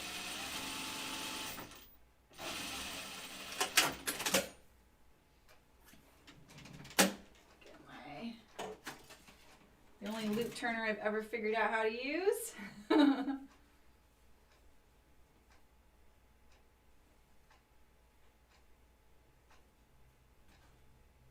It's like a switch between, I know, it's a good outlet, right? I feel like I've gotten louder in playing, whereas before no one could tell, and now they can hear me. At this house, the sound carries differently too. But I'm not ragey. It's rare I get mad. I guess sometimes disappointed. I'm like, really? I didn't get that? You know, but I don't really care. It's all for fun for me. People that take it too seriously, I kind of shy away from. I'm just going to frustrate them because I don't care enough. You know? All right, so I'm wondering if I could open up this seam allowance. No, I don't think I can. It's too much. All right, let's put that back. Let's iron this guy. Let me find do I have a chopstick handy? I don't. Oh, here's one. Great. Get a chopstick. So I can kind of stick it in here.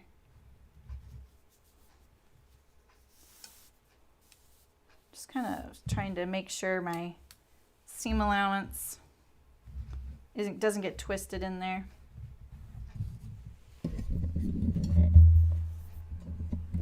Actually, I'll leave that there. We're going to top stitch next.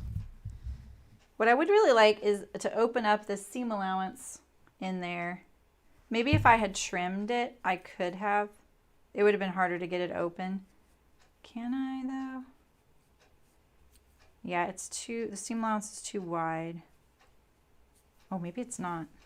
Ooh, that would be great. Can I do it?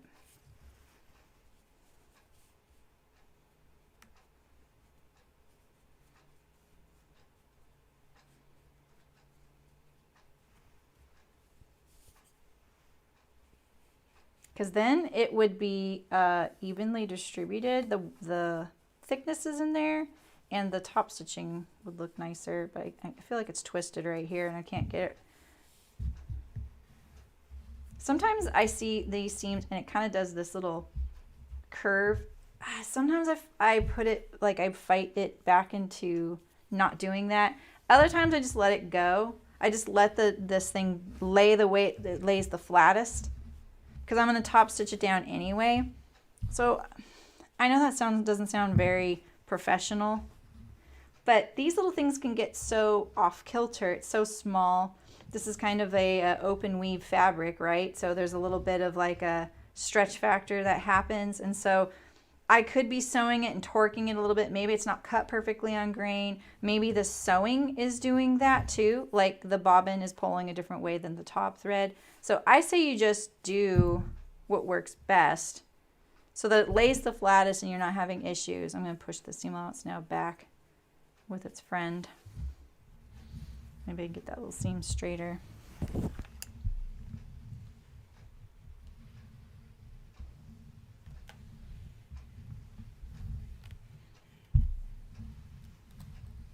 Okay. I'm going to squirt it a little bit.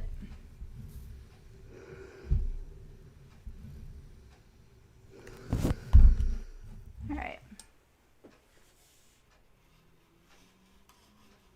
Where's the mouse?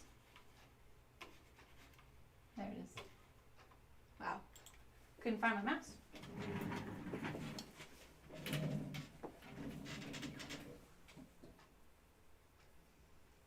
Okay, I'm going to top stitch along the sides of it on either side.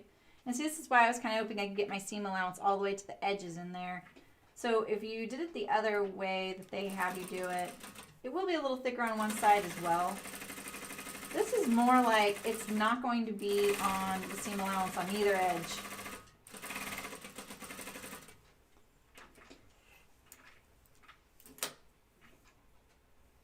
I think I'm going to do I go against usually I go up one side and then down the other. No, and I go down the same, I'm going to do that. So I'm going to turn it around and start again at the same end that I started before. I almost didn't do that because I was going to try and counter that curve, but I don't think that'll work.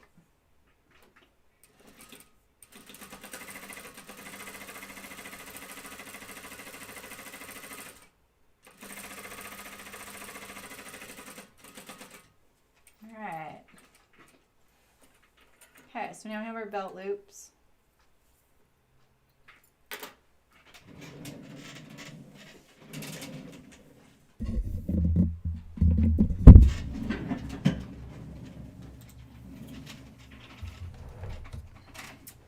So let's see, they say to cut it 3.5 inches long, 3 of them. I'm going to trim the edge there. 1, 2.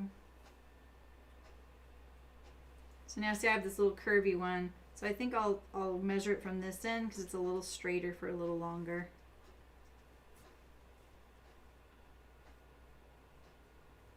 3.5. All right. We have our belt loops. Now we're going to get our waistband facing, our back waistband out here.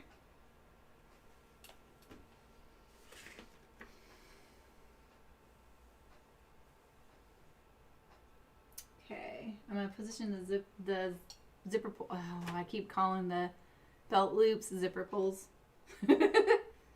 Yep. I just want to see how they fold it because I may do this a little bit different. But they do clean finish this waistband on the inside and the out.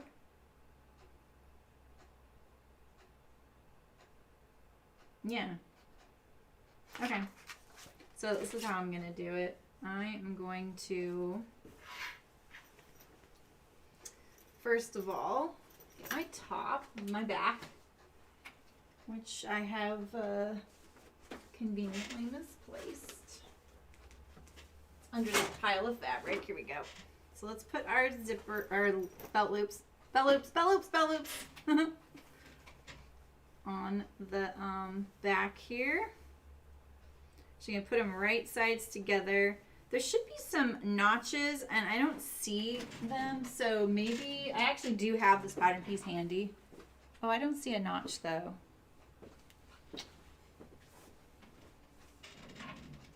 Half inch from the pleat on either side and at the center. There we go. So a 1/2 inch from this pleat here.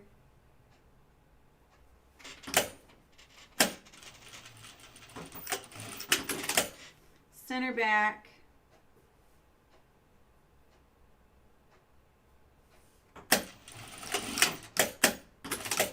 And the other belt pleat, 1/2 inch just past that.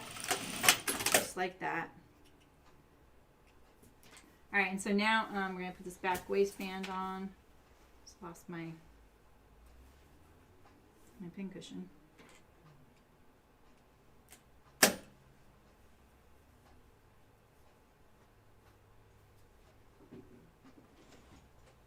Thinking about it, thinking about it. All right, so I'm going to put this right sides together and do all 3 layers. I did not do a fusible interfacing, so you would want to fuse that if you did.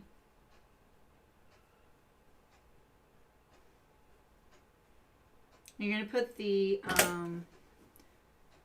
shallower curve, this one, so it looks like a smile. Like this.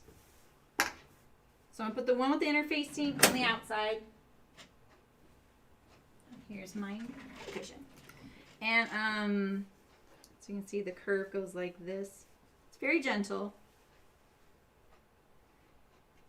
So I'm going to put the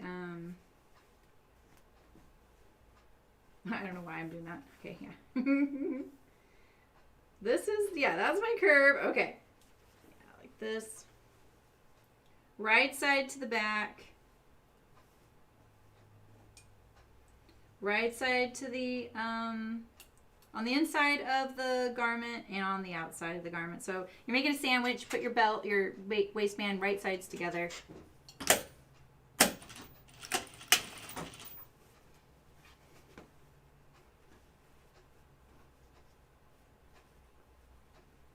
And then I'm going to kind of look at the way this lays out here. There's my center back right there. There's the double notches. So I'm going to put a pin there. I've got a few comments lately about how I don't use pins, which is kind of interesting because you guys know I never do. So I thought it's interesting that people are mentioning it now. I thought about doing a video just on that, because I actually don't feel like you need to do it that way. Like, you do whatever you want, you know?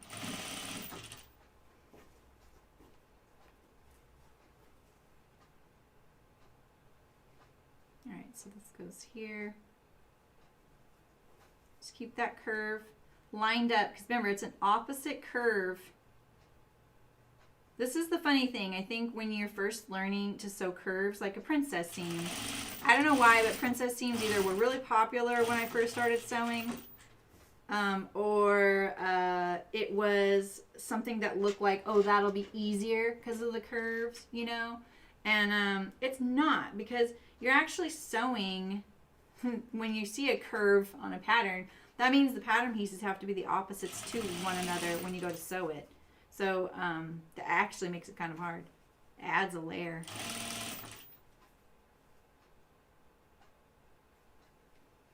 I just kind of was like, wait, why is this the wrong side? But I'm on the inside of my garment. I was a little nervous there. I was like, wait, I just said all that and I did it wrong, but it's okay. But I didn't do quite the seam allowance I should have. That's one thing I'm noticing. So I think I'm going to sew this a little more accurately with the seam allowance.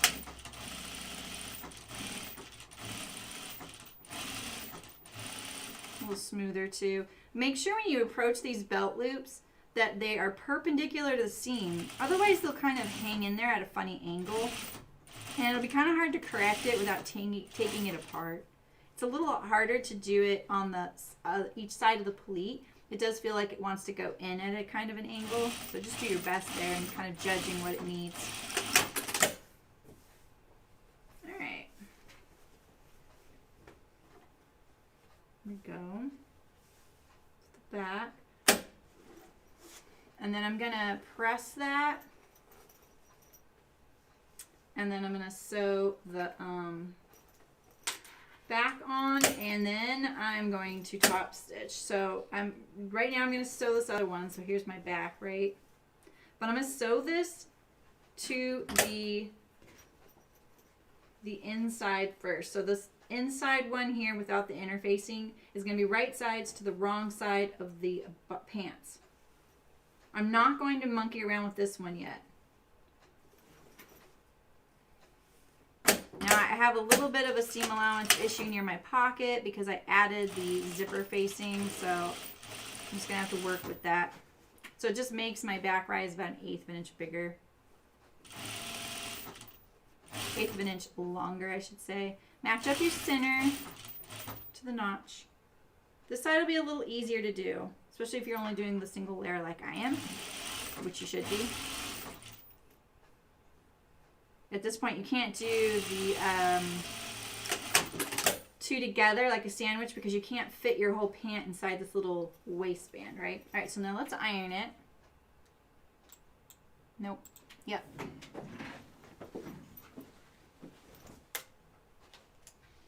I'm going to get a drink while my iron's heating up a little bit.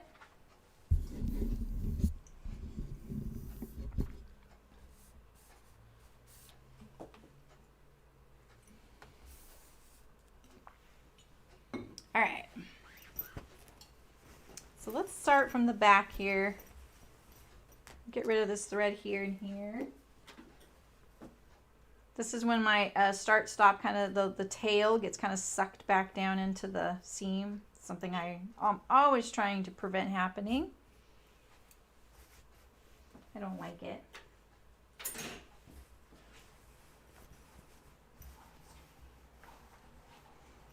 My birthday girl's here. She leaving me. Ah, thank you. Mm-hmm.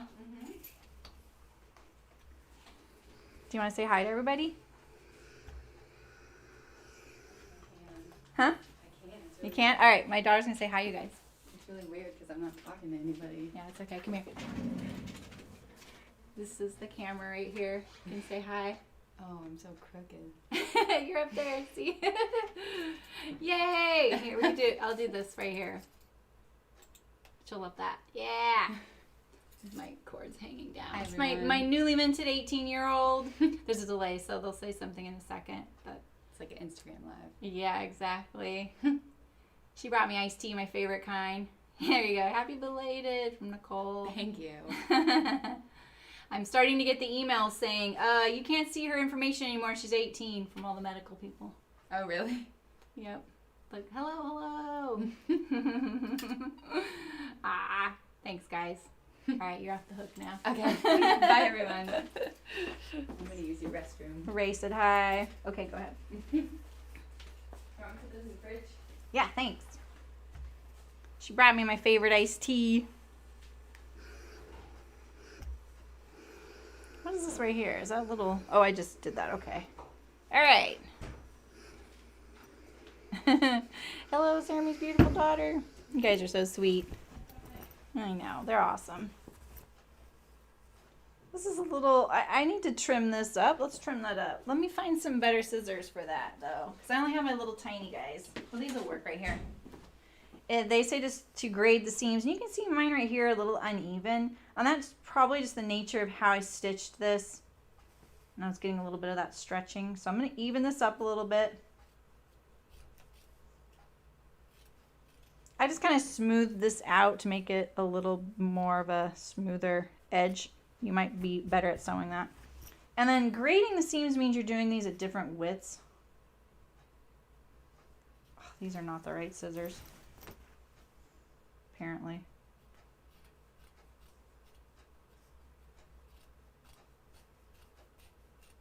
Oof, these are... I don't think I sharpened these. Maybe that's what's going on.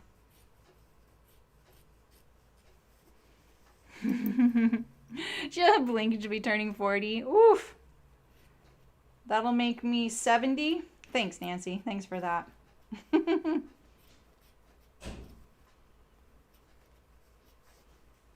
I feel like I blinked and she turned 18. She's not. I'm not going to blink again and she'll be 40. She's like, no. What time will you be done? Probably by 1-ish. Oh, no, it's 1 now. I don't know why. I'm going to pick up Owen for us. You are? Yeah, so just text me when you're done. Okay. Don't you work today? Nope. Oh, you got it off. That's right. Okay. Bye. Bye. She's bringing me lunch. Okay.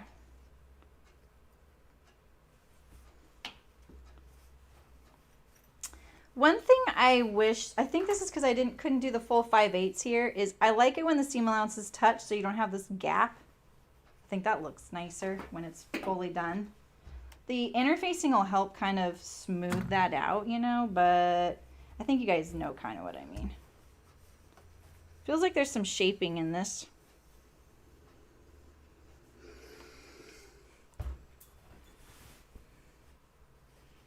Oh, her sweater? No, she just bought that somewhere. Yeah, the double gauze struggle is real, Allison. I actually said that once, and my friend was like, "Wow, I really appreciate you being honest about how you feel about that fabric." I was like, "Well, a lot of people love that fabric, and I just don't really like sewing with it. I do like wearing it, and I think it's worth the trouble. I think you'll like wearing it too, because it does kind of like you don't really have to iron it, but it's kind of spongy and kind of fights you a little bit, and I don't think it feels like it's going to do that. I used double gauze once as I was teaching a class in person on the Willow Tank by Grainline Studio, and you do some binding in that. And the one I brought to sew with the class, I brought double gauze for the binding, and my friend was like, "You're going to bind that with double gauze? Dang, you're brave." And I was like, "Huh." And she was absolutely right. Ray! Ah, thanks, Ray. That's awesome. Cricket will be happy to inspire that. She is so happy. Love it. It just doesn't look very even with I think that's just my not sewing that very evenly. So I'm trying to kind of make it look more even than I sewed it right here. See, this looks a little wider than right here. I'm just going to put a few pins in here. Make this one a little wider right here to kind of make it look the same. Yeah, it turned out, but I did have to struggle with that gauze as binding. I should have just picked a different fabric for the binding, but it's funny because the tank itself wasn't gauze. I just picked double gauze for the binding because it looked cool. And it was probably not worth the trouble. I don't like those pins. I like these when I'm doing thicknesses.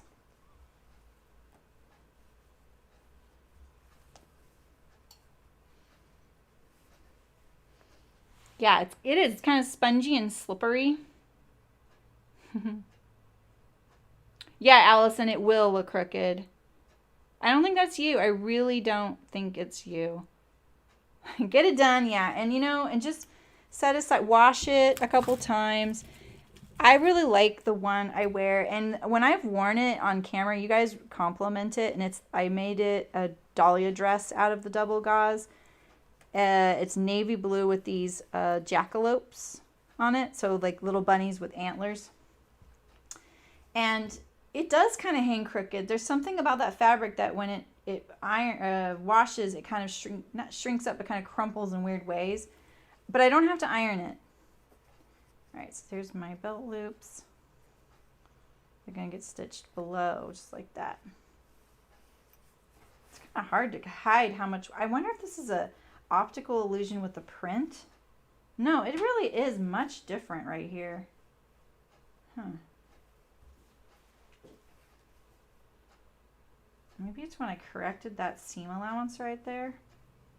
I'm glad this will be close to the side seam and I can get rid of some of it. These are looking pretty cute. All right. Hey, I love Shrek. So, All right, so I did do this a little different than the instructions. I'm pretty sure you're supposed to fold under this side and then stitch in the ditch to catch it. But this way, at least you can see it and you don't have to worry about missing that folded edge.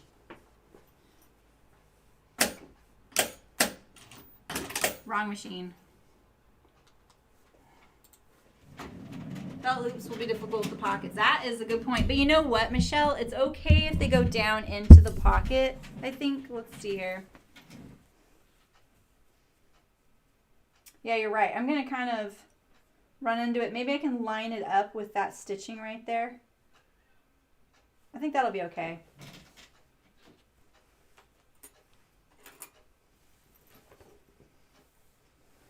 Persevere! You got this! Which pattern are you doing?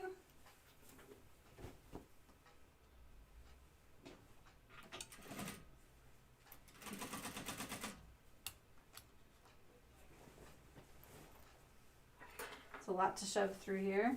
If you're doing canvas, it's probably kind of feeling a little weighty. I need my awl.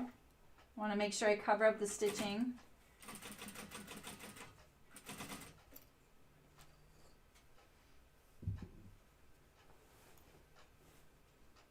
Yeah, exactly. I think Ray says it perfectly. In letting the intention of it just kind of do its thing. Double gauze is not a fabric you pick for like a very precise pattern is what I feel like. But the thing is, like, it would lend itself so nicely to something like a loose popover blouse or something like that, because it does have a very floaty quality. And just so you guys know, like, there are a couple different kinds of double gauze, and the one that I always was familiar with was the stuff you use in kids, like swaddling blankets and things like that.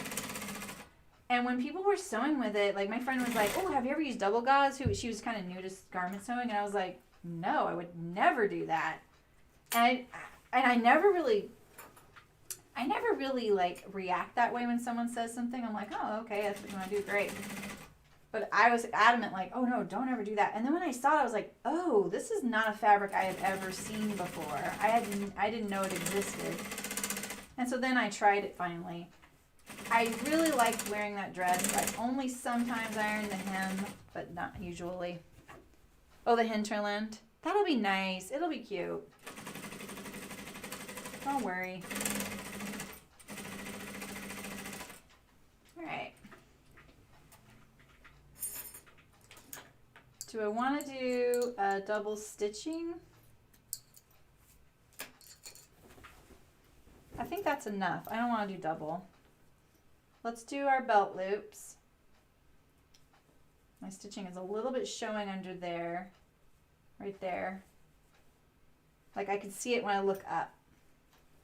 All right, let's put the belt loop here, and I'm gonna line it up with the top stitching of my pocket here on the top edge. Oh, I forgot to put my tag in, but I think I'll do it. I wanted to do it at the neck anyway.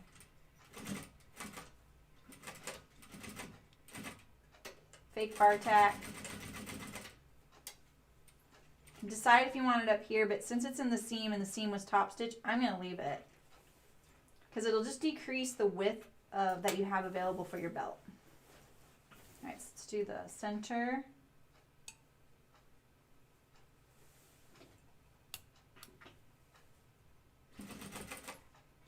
I have to keep remembering to switch to the other back stitch.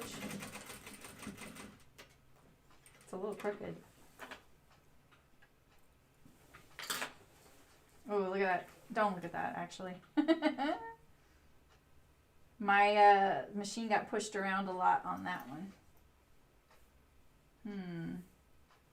On that one, I have it top just the top. This one's a lot closer.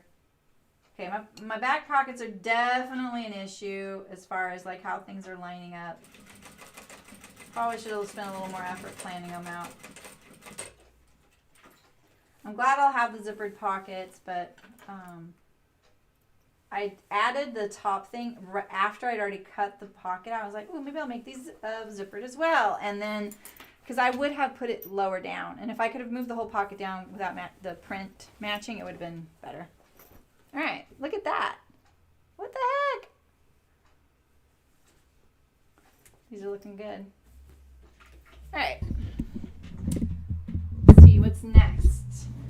That went pretty quick as far as the back goes. When you start sewing it all together, it really goes together, right? Very cute. Why is it pulling? What?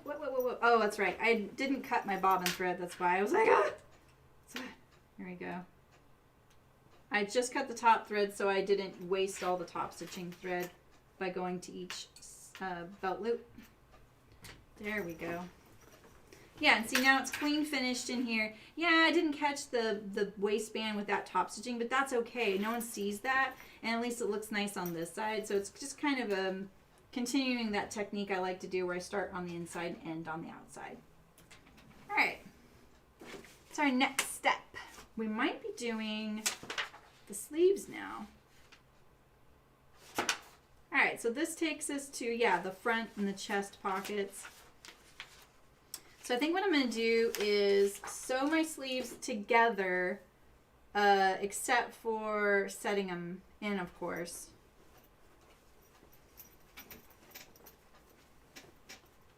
These are looking cute.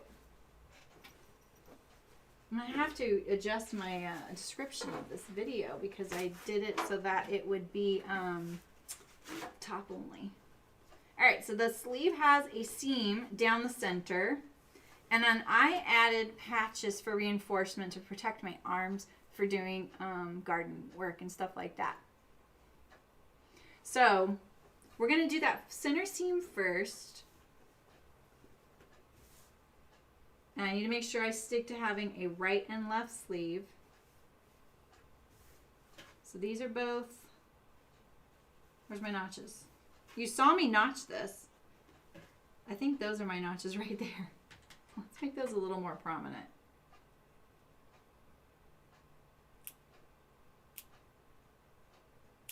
Okay, so then we have this one like this. Right? And this one like this. I want to make sure. Let's do our French seam first. Down the center, and then I'm going to top stitch it. Okay, I just ran out of bobbin thread. That's good. I've kind of figured I must be getting kind of close. Oh, no, I didn't. Oh. Why did it do that? Oh, the little tail is showing. Let's get rid of this. This bobbin won't work.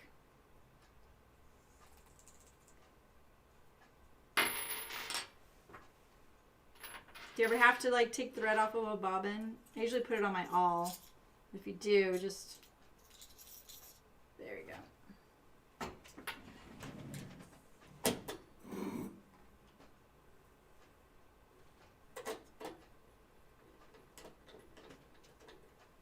Alright. This won't last me long, but it'll probably be enough to get my bobbin wound. It doesn't take much sewing to wind the bobbin, which is great. Always consolation. Okay.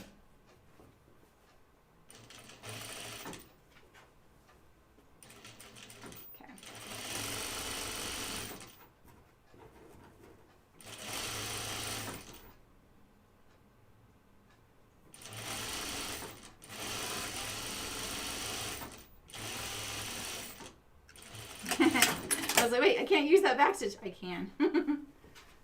Alright, so this is my front and that's my back. This is my front and that's my back. Okay, good. I'm sticking with the left and right. Okay, Michelle, have a good nap. Thanks for stopping by. That's funny. I usually put streams on to fall asleep too in the middle of the day if I have to take a nap because I'm terrible about naps. I just don't like them. I feel yucky afterward. But sometimes you just need one, you know?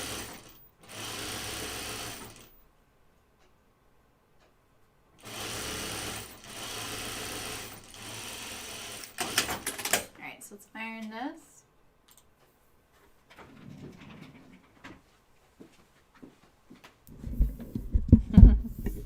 Enjoy the Z's.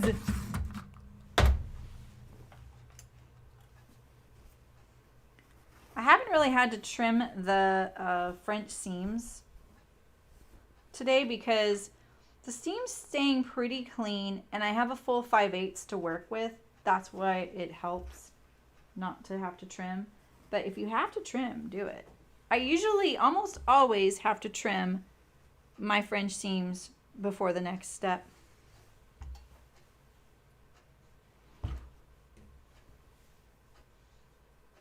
I always press that seam allowance one direction first because then when I do this step, it's really easy to get it right on that edge and it's super satisfying too.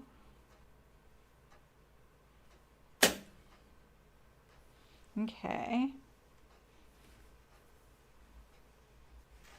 You can see all that wrinkling because I didn't pre-iron my fabric so that I don't have to iron these to wear them.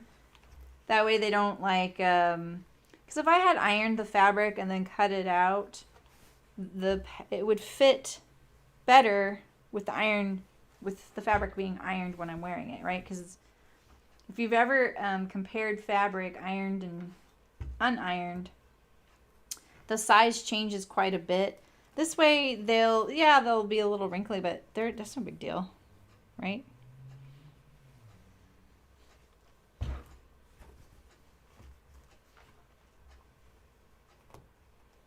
Okay, I think I ran out of water in this thing.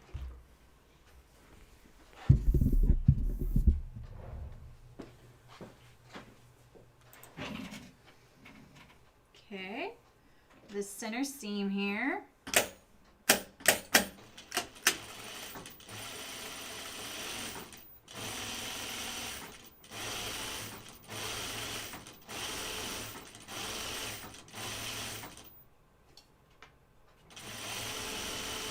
There's no shaping in this seam, so it's purely decorative. If you wanted to get rid of it in the cutting out, you could just overlap the pattern there on the seam line, and you wouldn't have to cut it in two pieces or do this whole seam right here.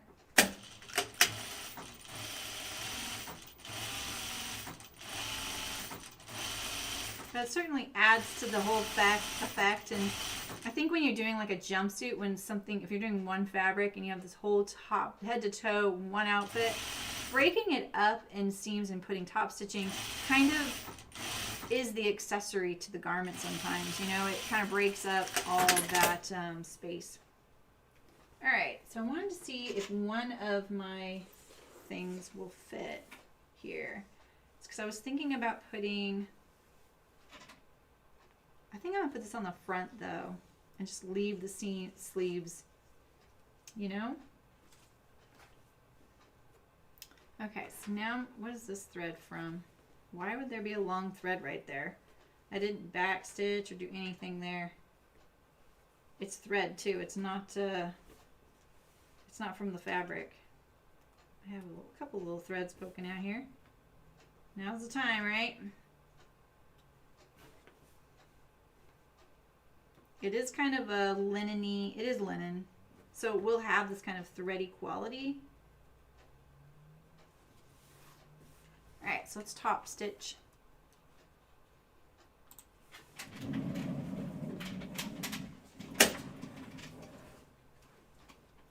So let's see, do I want to top stitch?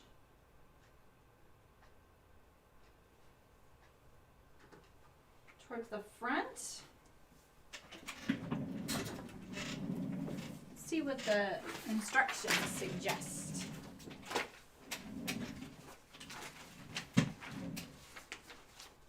What did the designer intend? What did they decide looks best? So basically I'm at the very end here, page 25, when we're getting to this. They press the seam towards the back and top stitch it. All right. Oh, night, Malin.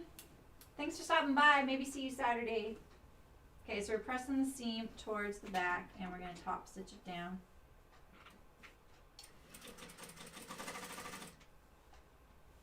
Oof. I hope I don't run out of thread.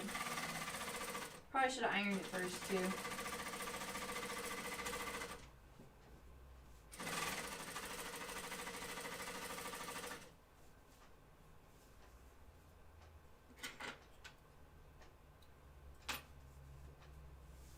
Oh, yeah, happy birthday to your son, Malin.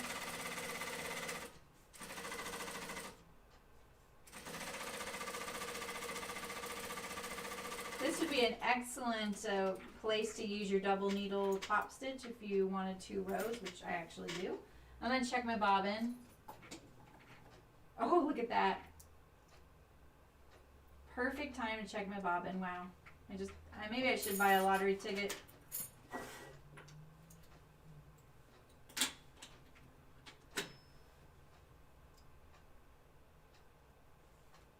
This bobbin could use a little bit of cleaning.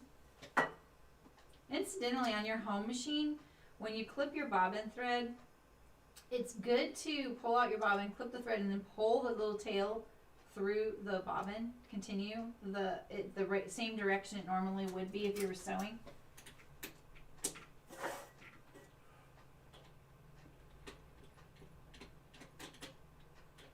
All right. I would really like this right here. It's on the ground.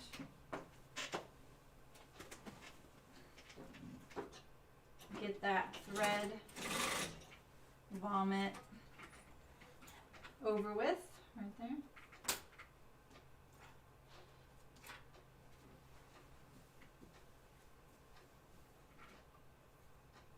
All right, and now I'm going to stay on the seam allowance. I'm going to do a second row.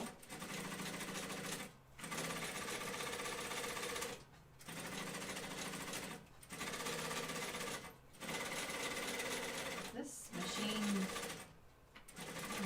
sounds different.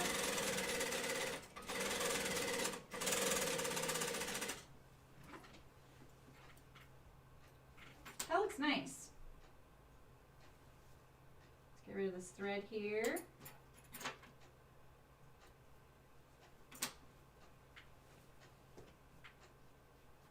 All right. Let's get rid of these. All right, same thing. Press towards the back.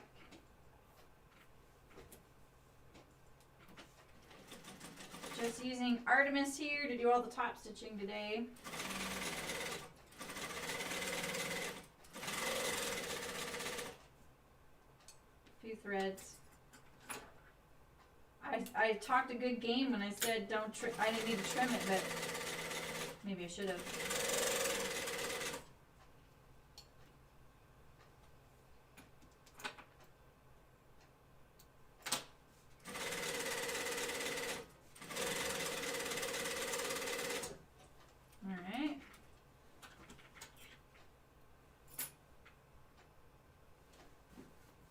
Alright, so you guys didn't really answer about a Zoom next Saturday, like a week from this coming Saturday. Is that kind of a good or bad day for you guys?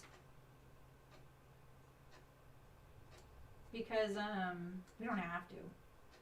And I also floated the idea of doing shops. Like, what if I gave you like the pieces to do a zipper fly, and you know, like you just download the pattern, cut it out, and we do a few together, or a collar or whatever.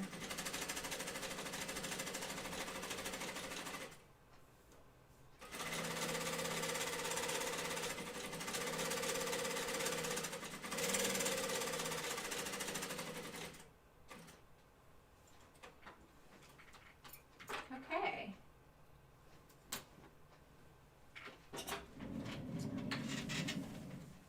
Oh, I forgot to move the mic. I'm sorry, guys. You guys are sleepy today, though. You don't need my mic, do you? All right. Let's trim this up. It looks so much nicer when you just trim off those threads.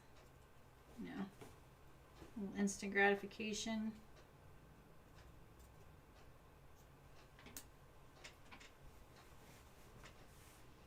This is going to be the embellishment for the sleeve, unless I do some like sleeve tabs, which I think I might.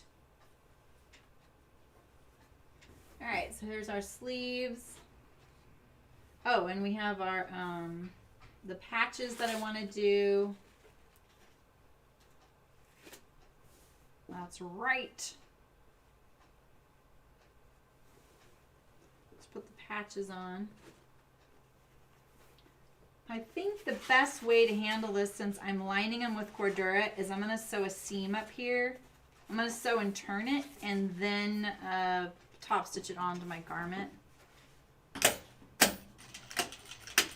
So I added these patches myself, and I think they're 8 inches high on the underarm and 10 inches high down the center.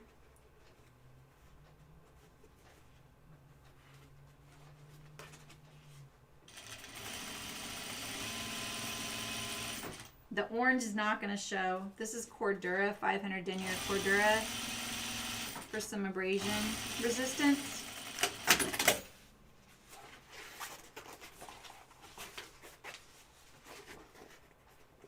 I'm gonna understitch it and then I'll top stitch it on, you know.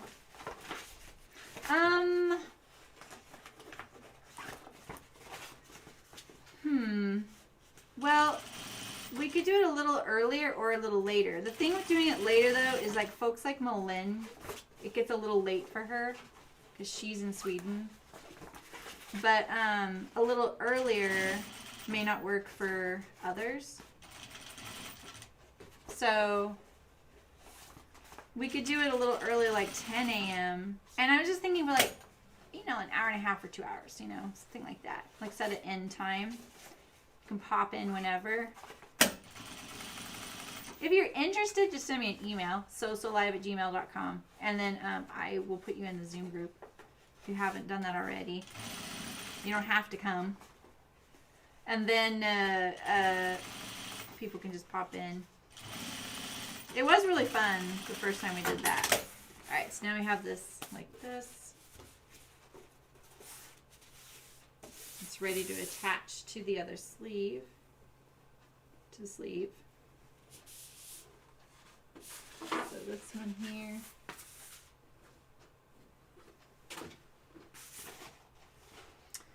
And I'm open, you know, like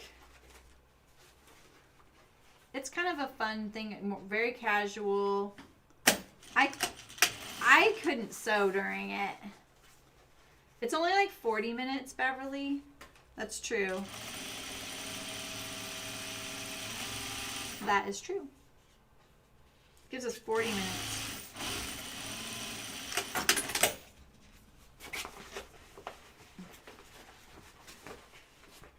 But I'll work on that. I can just subscribe to it. I don't think it costs very much per month.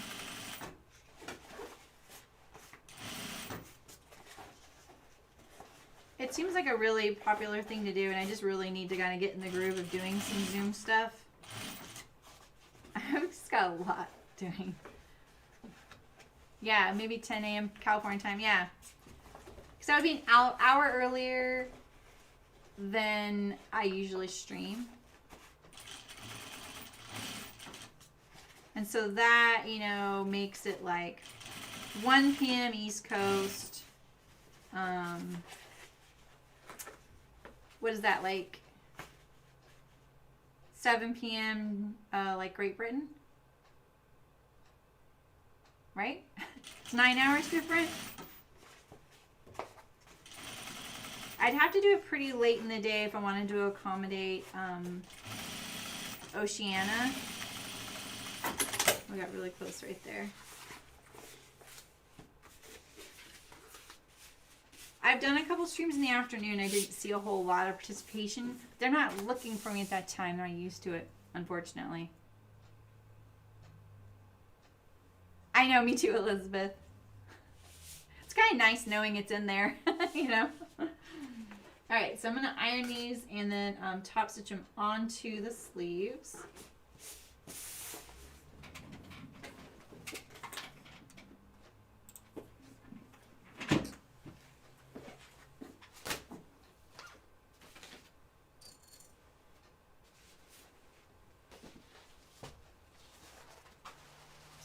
Oh, I don't know, Mrs. Necro. Last time we were fortunate, I think Barbara, because she has an account, she could kind of pass off her time extension to us, which was kind of nice. And then Zoom was like, hey, we see you're enjoying this. Do you want to extend your time? I was like, oh, okay.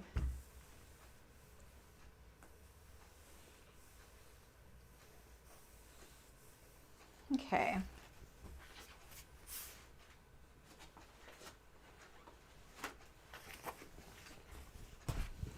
Yeah, no one will know there. There's kind of a hint of that orange showing through.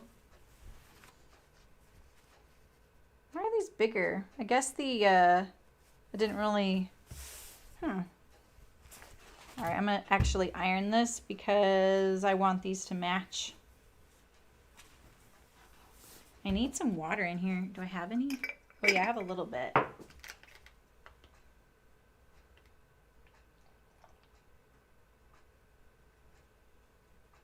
Oh, no. this thing broke on my iron. It fell off the table, I think, when the table was being moved. And this little thing right here doesn't clasp shut now. I'd bring my one from home because it's identical, but this one's newer. Alright, so I'm just going to double needle top stitch it on at the top here.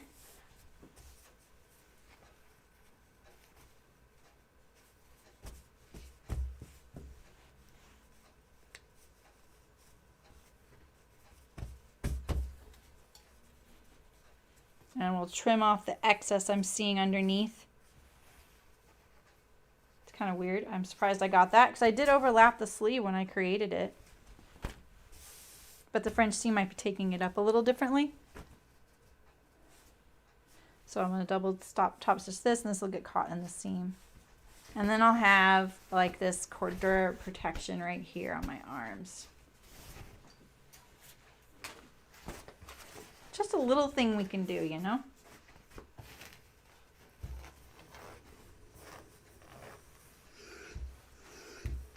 You can iron this stuff too. Like synthetics can take quite a bit of heat.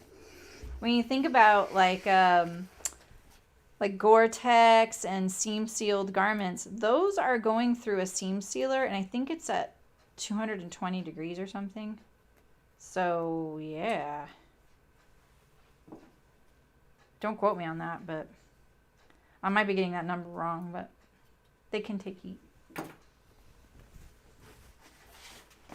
It's really fast though. That seam sealing machine is really cool. All right, so let's see. We got this nice and flat. We'll position this on here. Basically, I'm just lining it up along the bottom, centering it. I probably could have biased this patch, but when I looked at it, I was like, you know, actually this kind of works just centered right here. I actually kind of thought about it a lot because I didn't want it to be a little off kilter with how my arms will come in contact to things. All right, let's top stitch these on. Oops. When I use the mouse with my right hand, I sometimes press the wrong button because I am used to using it with my left hand.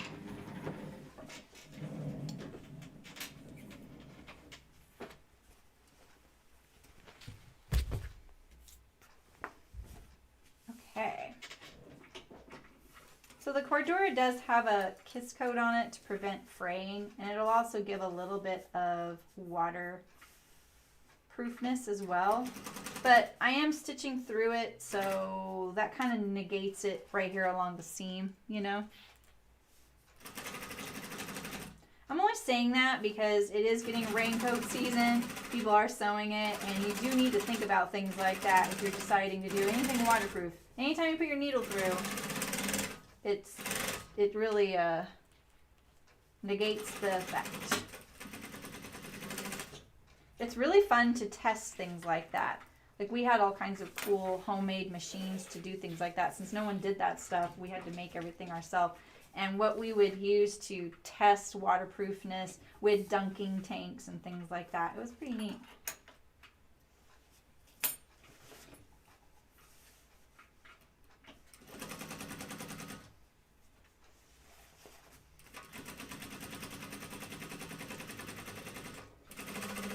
I probably had enough of that ribbon to do both my sleeves, since I could have just stopped it right here at the top of this patch.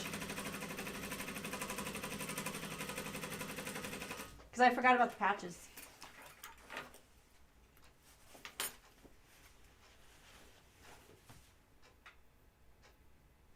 Twill, no, is the twill tape cotton or is it polyester? I think it'll be fine. Why don't you test it, Nancy? Iron it, but protect your iron with something like paper or a press cloth.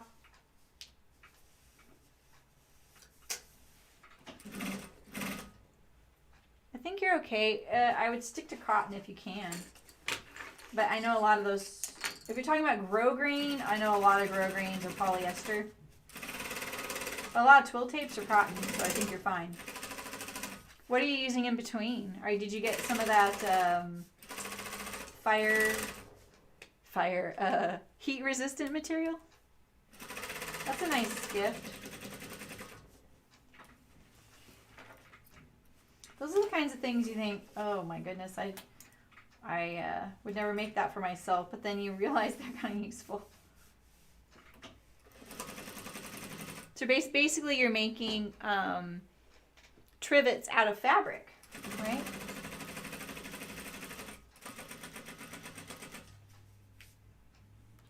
Even pinning this, that put holes in that Cordura.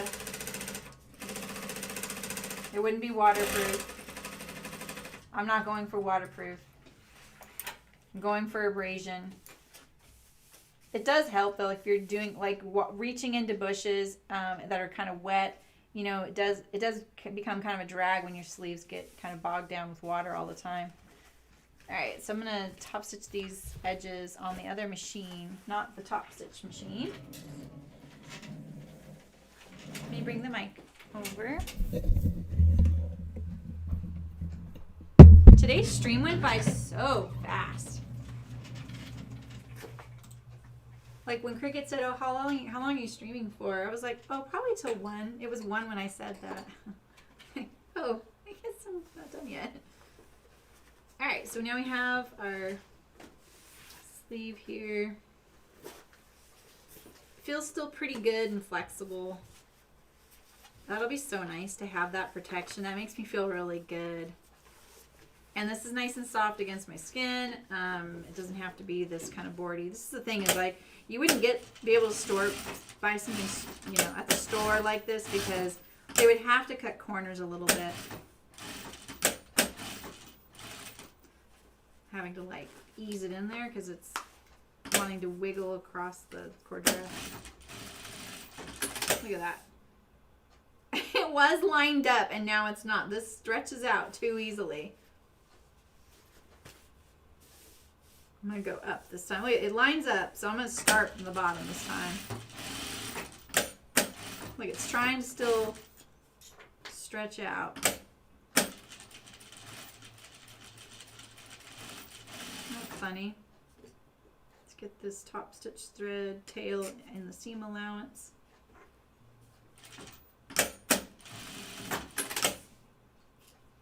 I'll just trim off that excess. This is on the inside of the sleeve, but I can probably smooth out this little bump in the front seam. I almost want to take this out and kind of put it back. This is nice and smooth. This is unironed up here. I don't know if you can see that. Here's the right side, though. Okay. Let's do this one. Secure it. We have quite a bit of sewing left. I still feel pretty confident we can get it all done in the next stream. I hope. I'm going to start from the bottom and go up again. Totally relaxed. It's totally lined up, but it definitely wants to stretch. So I'm kind of pushing it and I kind of bend it like this, and I'm kind of curving it up and easing it towards the seam. The Cordura is pretty fixed. It doesn't need to stretch, but the linen has a lot more wiggle room. And I'll just trim off that excess later. Alright, so start from the bottom on this one as well this time. I may have to unpick a little bit of this stay stitching because of the hem, but we'll see. It's a little hard to do this. I feel like I'm doing this left-handed right now. Alright. Great. Alright, so we have reinforced sleeves. Yeah, right, Beverly, I was thinking the same thing. That's kind of why I want to make the Zoom a little earlier. You're talking about the Zoom, or are you talking about Saturday's stream? Zoom, I'm definitely making earlier because I was pretty hungry last time. But for the Saturday stream, I'm going to kind of look at how much we have left. So the sleeves are assembled. the backs are assembled. Looks pretty good. The front has about the same amount of work because we have the two front zip pockets. There's no shaping, right? And then we have there's no waistband. We have to make the belt. It's quite a bit of sewing, to be honest. I wonder if I should keep going a little bit more. What do we have here? Because we have the chest pockets, the belt to sew, the top, the hip pockets. Maybe I'll assemble my hip pockets right now. And then we have collar, set-in sleeves, assemble the jumpsuit, the center front zipper, and all the hems and hem tabs. Ooh, it's going to be a long stream. What I'll probably do is an intermission. And then people who are rewatching it can just jump ahead and I'll put a chapter for it. And they can just jump it, you know? Give myself like a 15-minute break. Because I want to finish these before we go on break so I'm not behind when I come back after Thanksgiving. These look cute. Maybe I could do the belt today too. And the assemble the hip pockets. Or maybe I can assemble my chest pockets. I'll get a few of these things. Maybe assemble the collar. Maybe that's what I'll do. I'll just assemble all these little things here.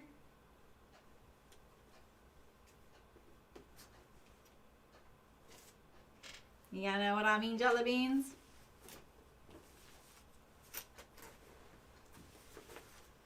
Okay, so let's set you aside and you. Could do the collar real quick.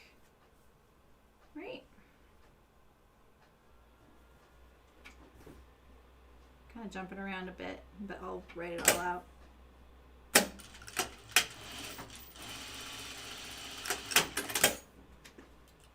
Did I run out of bobbin before? We knew we were about to run out. Epic Blanca sewing. Yeah, so we'll just do a few more doodads. Stay if you can. You don't have to. No worries. No worries. Thursdays are always a little quieter.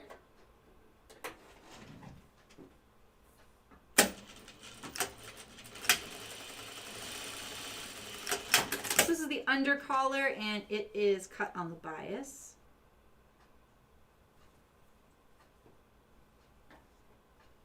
I did fabric for my interfacing. And let's see, I want to remember if I do, is there a collar point on this thing? You should hit the like button. I did do the live chat at the beginning this time. All right, so, okay. Just gonna sew around the perimeter here.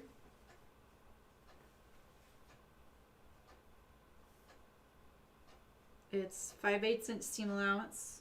Usually do something smaller. Wow. Oh man.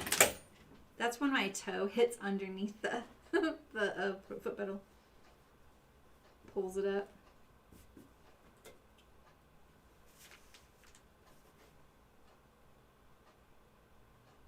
Yeah, right? Exactly, Mrs. Necro. I love it when I do. These are all the fun bits to me. I love doing all these little bits and all the top stitching and stuff. I feel like I'm cheating right now, to be honest. This doesn't line up that great. It's probably some cutting or something. There we go. And those bias. I'm making it lay flat. I know all these edges are poking out, but as long, I'm going to go by the linen, and that's going to be my final color. So even if these edges all don't line up, doesn't matter. I'm going by the seam line on the linen. They have this turned up like this. I kind of like that. I just don't like there's not a shape there. I'm thinking about it. I can always take it out. You know, when you're not actually at the step that you're sewing it, I feel like I'm making decisions for someone else right now, not me.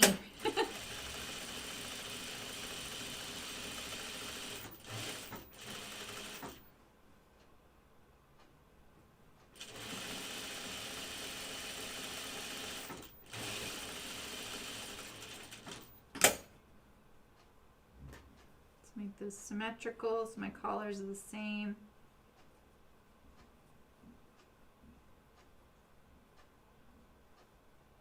There we go.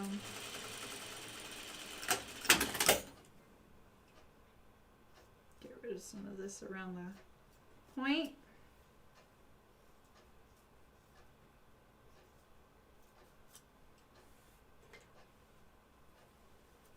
We'll press this and top stitch it. I'm not going to understitch, I'm going to top stitch. But I'm actually not going to top stitch now. I need to sew it on first. I'll wait to make this decision. Yeah. All right. Turn out my collar points. All right, so now we have our collar, but I will press it. Throw it over there so I press it. All right, so we do our pocket. We have that. And I'm going to do the little binding edges again. Do I like that? Do I want them to be linen maybe?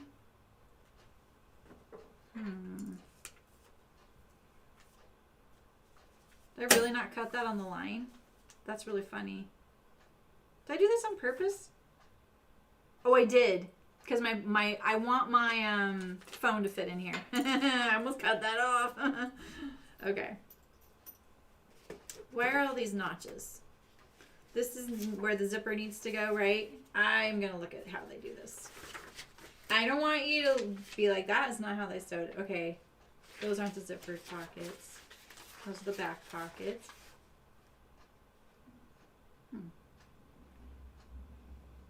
So I find, you know, the thing is, this is, you could sew your, if you bought a made zippers that were the length of what you needed for the opening, so your zipper stop and your zipper top are like stopping inside of the pocket length, then you could just use that because there's zipper tape without zipper in it, right? It's like soft and you can still fold that back and stitch it down. I can't do that. Like, it can, but it doesn't look that great. And I'm folding back zipper like this and stitching through it. Not ideal, obviously. And so that's why I've been cutting these little pieces of binding at the end here. But I'm kind of thinking I might want a piece of linen for this instead. I have a piece here, so that's fine. I just don't like using 1.5 inch blades to cut it.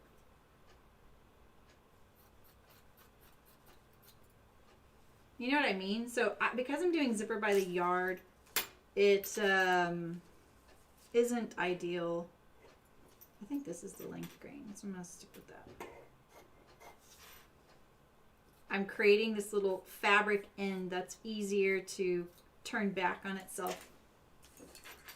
Means I need to cut my zipper down a little bit more too.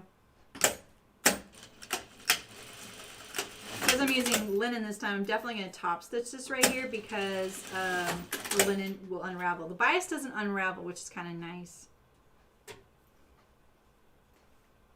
Oh, nice. And back to winter. Wow. So here's your zipper stop and top right there. So I'm going to do like 1/4 inch past this.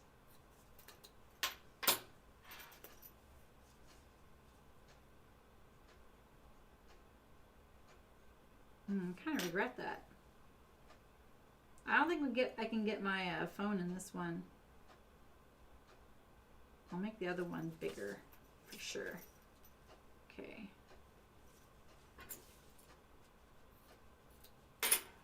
So I'm just kind of continuing that length right there.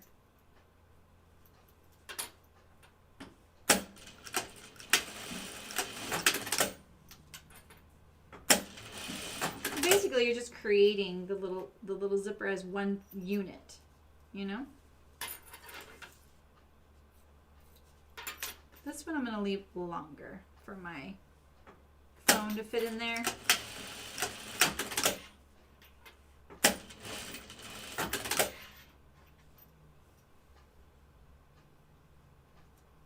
I will leave just enough on the edges there to be able to have enough to turn back.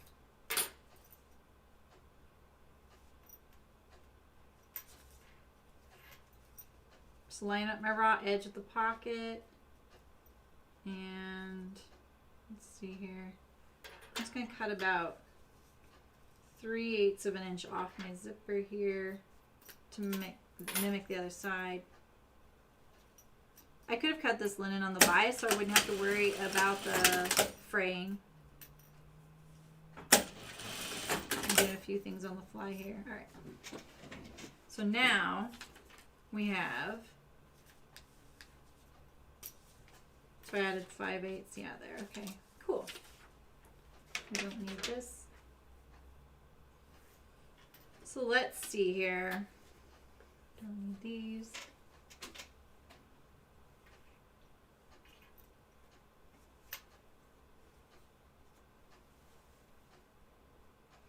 Signori. Do I want this? Yeah. And this one.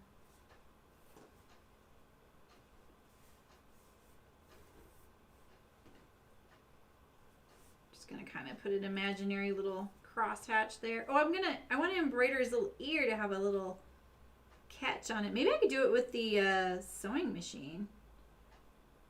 Ooh, right there. He has a little tear in his ear. Let's try it.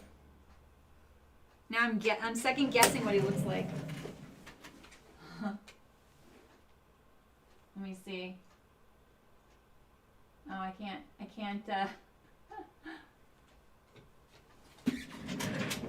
doesn't have it. Yes, Sydney, I am still here. I'm doing a bunch of the little pieces that just get attached later because this is kind of a lot of sewing. Yeah, so we're talking about doing a Zoom call during Thanksgiving week.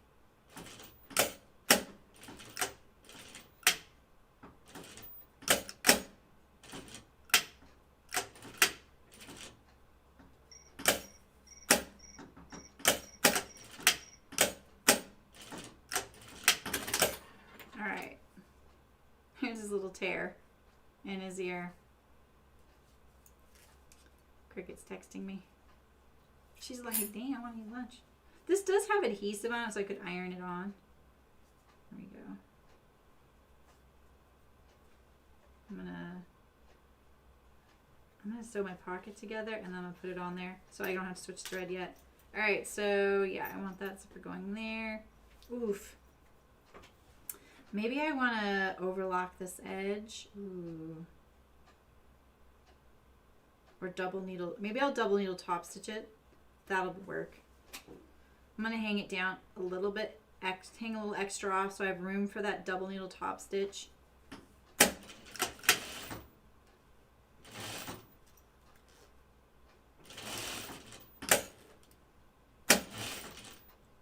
Cricket, if you're watching, you can just get me my usual. I'll be done soon. Alright, and then I have a wide seam allowance there for a double needle top stitch. I'll do the same thing here. Doing a lot of stuff on the fly.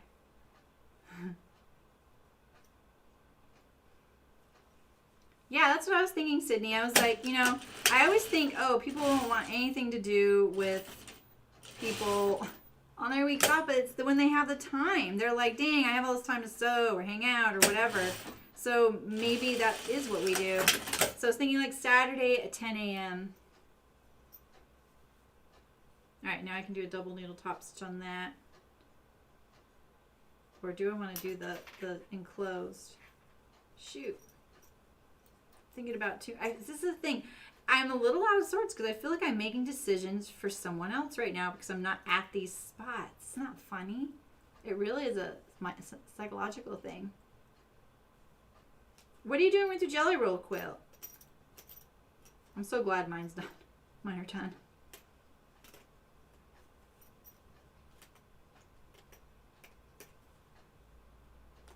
I'm just going to enclose this like I did the other one. It's just nicer.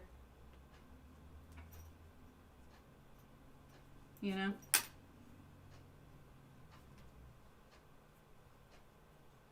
Serging would be the way to go. I don't even have cream thread on my serger. Otherwise, maybe I would consider that right now, but I don't even have cream thread. I would like these to be a little more finished than I'm making them, so kind of cutting some corners I'm actually not too much of a fan of.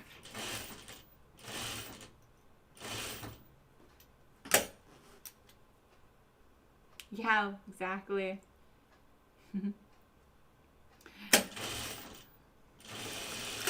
Yeah, I totally agree, Sydney. It's kind of a funny, weird thing, huh? Alright, so let's put this one on. So I have one going that way and one going this way. Alright.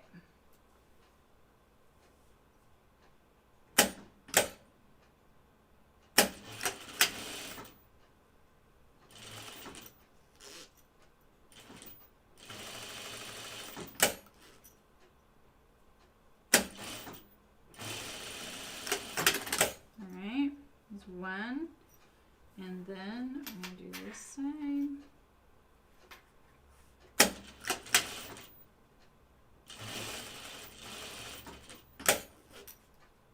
Don't really need to, quote unquote, you know, thread the needle like I did earlier where I landed through the middle of that, do I? All right, let's iron these. Oh, nice, Mrs. Necro. That's awesome. I love it when I look back on things either I made or things I've bought and I just think, oh, I just wish this had pockets. And I'm like, I'll just put pockets in them. And it's just like, it's like you've just given yourself this major gift. You feel so genius, you know? Hello, Measured Rice Go Once. Well, you've heard our, Rand and I's philosophy was count it 4 times and then count it again.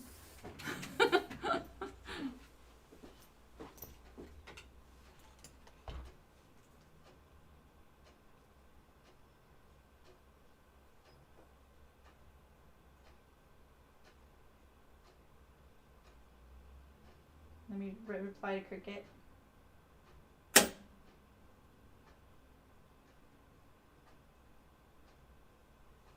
Okay.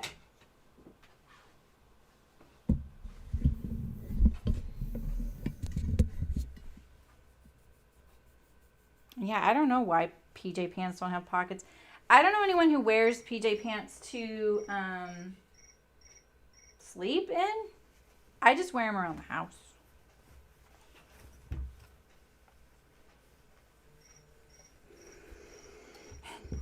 It's the first time I haven't silenced my phone just while I'm streaming. All right, so let's press this guy.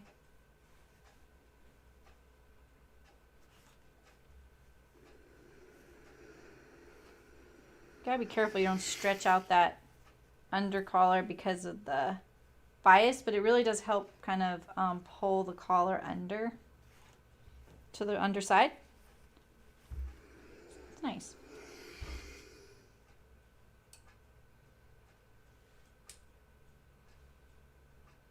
We'll do a little ironing here right now. I may change this.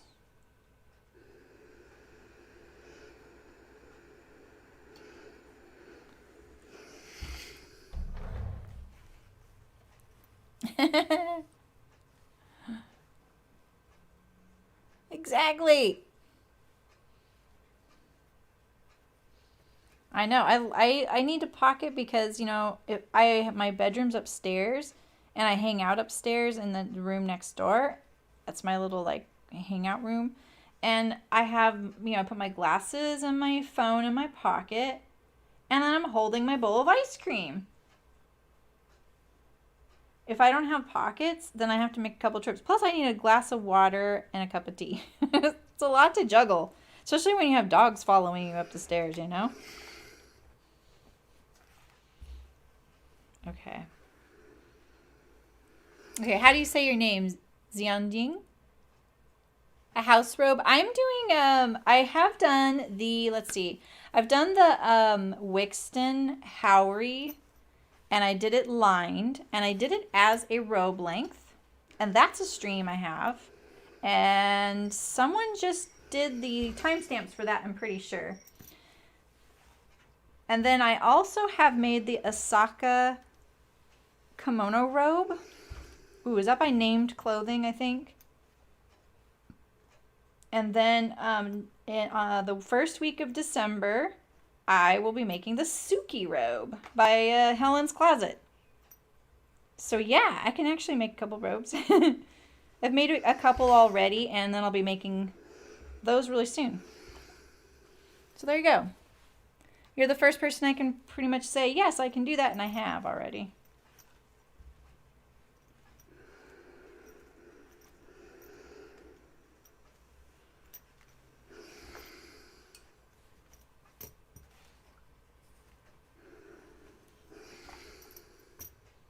I bet you can see what I mean by they don't look that finished on the inside, do they?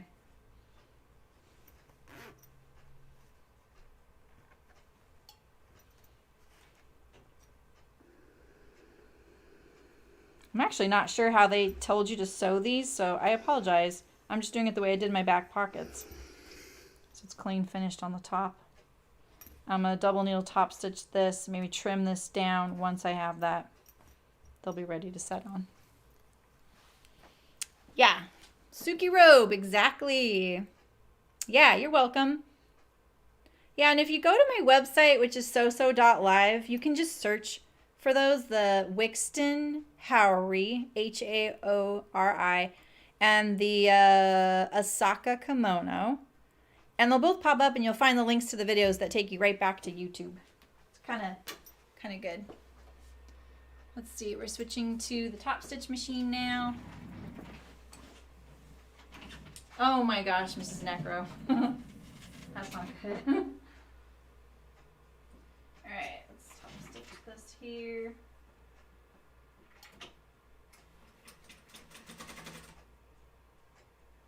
Yeah, Cricket noticed the other day how my little dog Loki always walks on my right and Molly always walks on my left when I'm going down the stairs. They have their positions. Like, as long as they're staying away from me.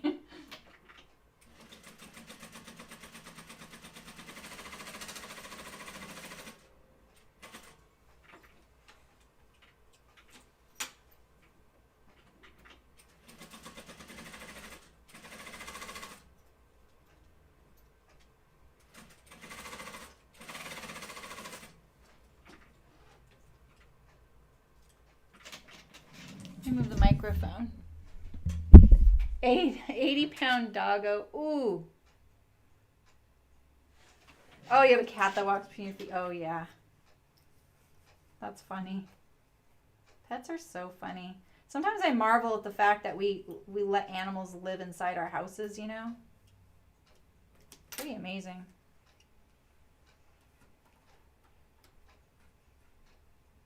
I can make this look a little less messy back here. Hold that tail this time. These are quite the zipper pulls. They're pretty beefy. That's a pretty big zipper pull, but you know, you can clip these off and put something else if you want. I just did that bag, that zipper by the yard for bag making that I found, that bag of.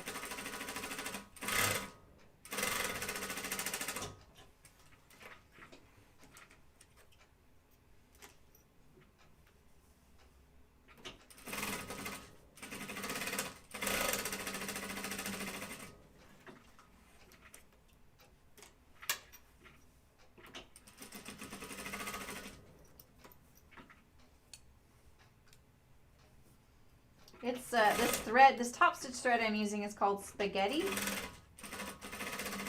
It kind of is like spaghetti. It's pretty beefy. I'm using a size 16 needle.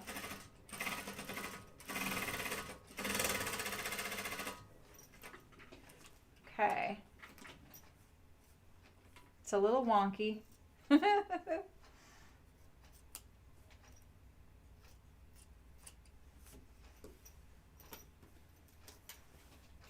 Let's see, we'll go in. I hope so. If it won't, it'll go in on the other. It will on this one, kind of. All right, good. All right, what else do we have?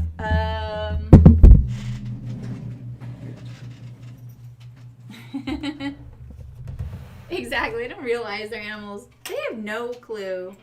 They just fit in, right? They fit in with our lives, and they're just kind of a part of it. And they're like, "Of course, you're doing everything for me that I want." That's the way it's supposed to be.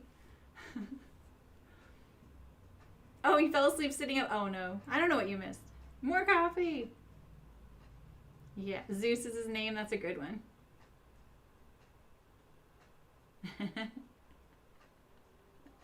It is such a weird time. Oh, isn't that cute, Sydney? That's from A Needle Runs Through It. She made them as gifts for me and my friends, and I think she sells them on her website. And it's got the little cord thing underneath, like a little spot. I have two that she made me, and it's really cute. All like wood, like engraved and stuff. It's pretty cool. All right, I'm going to use black thread on that, so I'll do that another time, but I'm just going to kind of see, do I want to do these pockets right now? Because these get sewn. Let's look at how they're sewn real quick. Oh yeah, so I can go all the way around the three sides and leave the side seam open. So we'll do that right now too, and then I'll call it a stream. I feel like then we've done a lot of prep for ourselves to make Saturday not so epic. I think it's still going to be epic.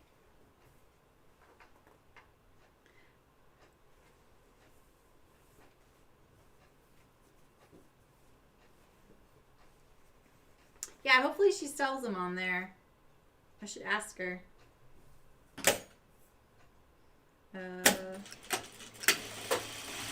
5/8, man. It's a big seam allowance. Great for French seams though, right?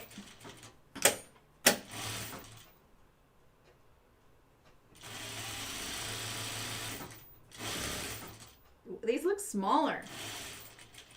I literally think this fabric relaxes once it's cut a little bit, and it kind of gets a little bigger. You gotta watch that. I'm just gonna do a smaller seam allowance on the opening here. It's a little easier to do a curve that way. It won't change my patterns or pocket size very much. I'm gonna trim this down a little bit.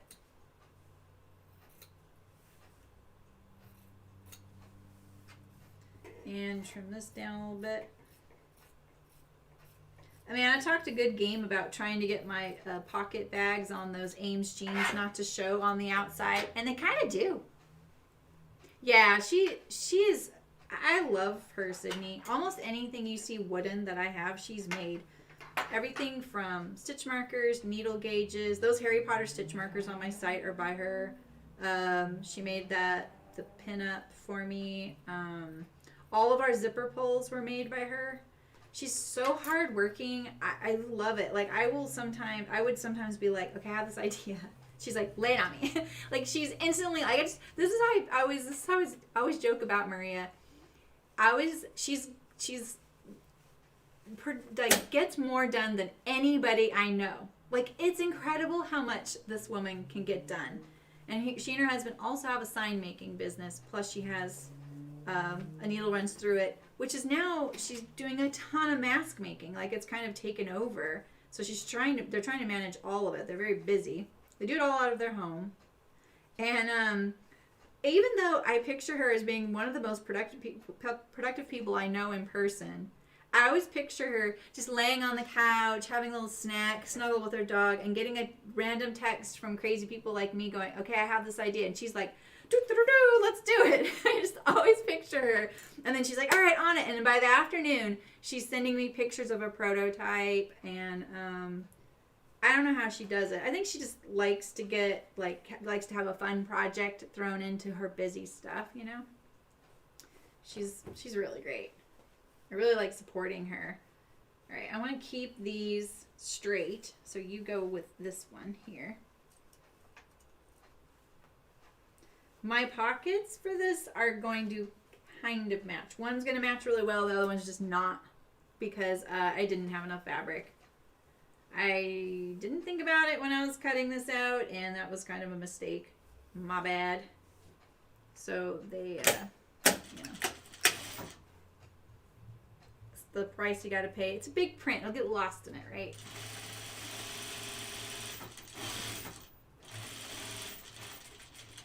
Yeah, and her husband's an amazing metal worker. I've got some of his sculptures, birds, that like patina in my yard. Very creative family. Okay. Clip on my corners. Trim this down a little bit. I wish I don't know where my like bigger scissors that usually sit here are. Would have been worth it to get them a long time ago. Clip on my curve. Whoa.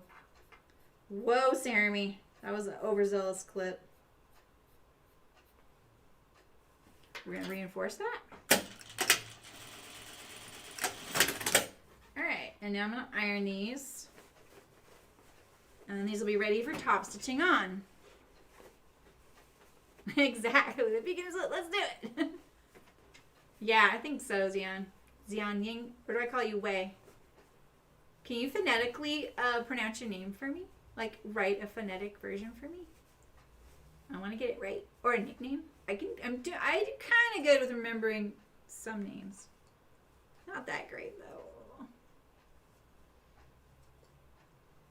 Yeah, and she's actually, right now, often who I run by,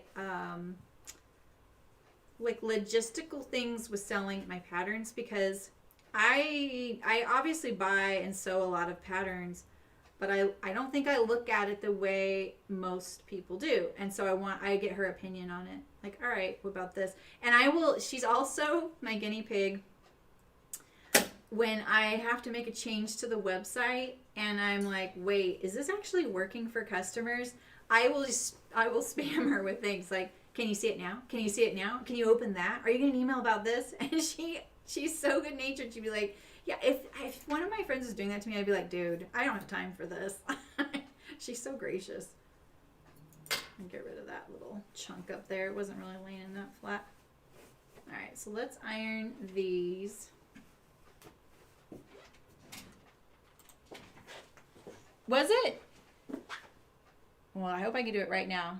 Xian Ying Wei. Yeah, I love finding people like that too.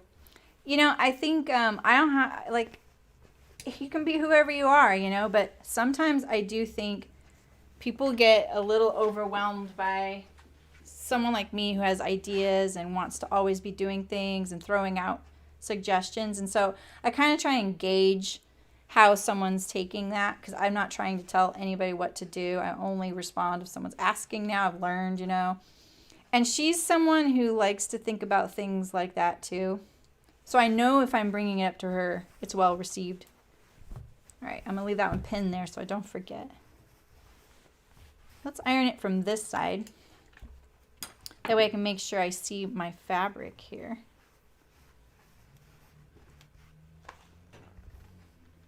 So in production sewing, you would usually create all these things first anyway. You would want them to be, you know, ready to assemble, so.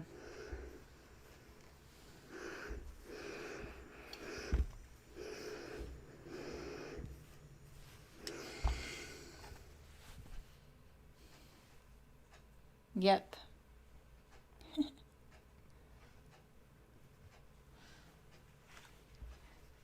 Yeah, and I think, like, she lives somewhere where COVID's been pretty bad, so she's feeling a little stir crazy too. She got 2 puppies, pug puppies. They're really cute. So anytime she does a post on Instagram and there's multiple pictures, the last pictures usually are puppies. I think she has to do that now. We're all like, show us the puppies.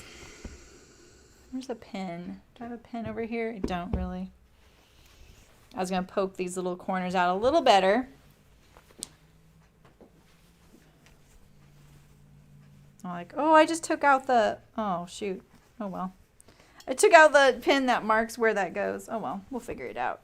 I have the print to remind me. Most of my friends are kind of used to that about me, but it's just, we all process things different and there's nothing wrong with that. Oh, I have my awl right here. But sometimes people don't know that you know that. And so I just try and chill, be more, I'm trying to be more chill.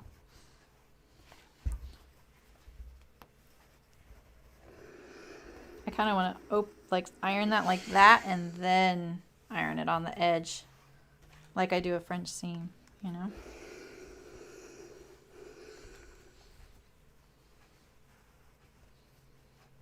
Okay. So this little tab here creates part of your belt loop on the front for your belt.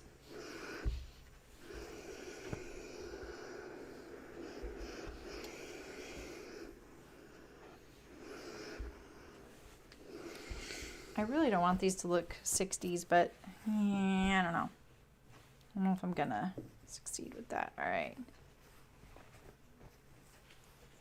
Okay, we did some good prep. Yeah, a pug duo. Olive and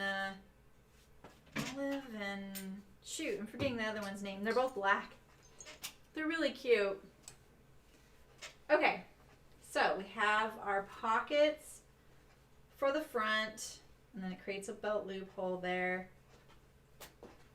I can't really quite sew them on yet anyway because you need to have the top sewn to the waist seam because it straddles that waist seam, that tab.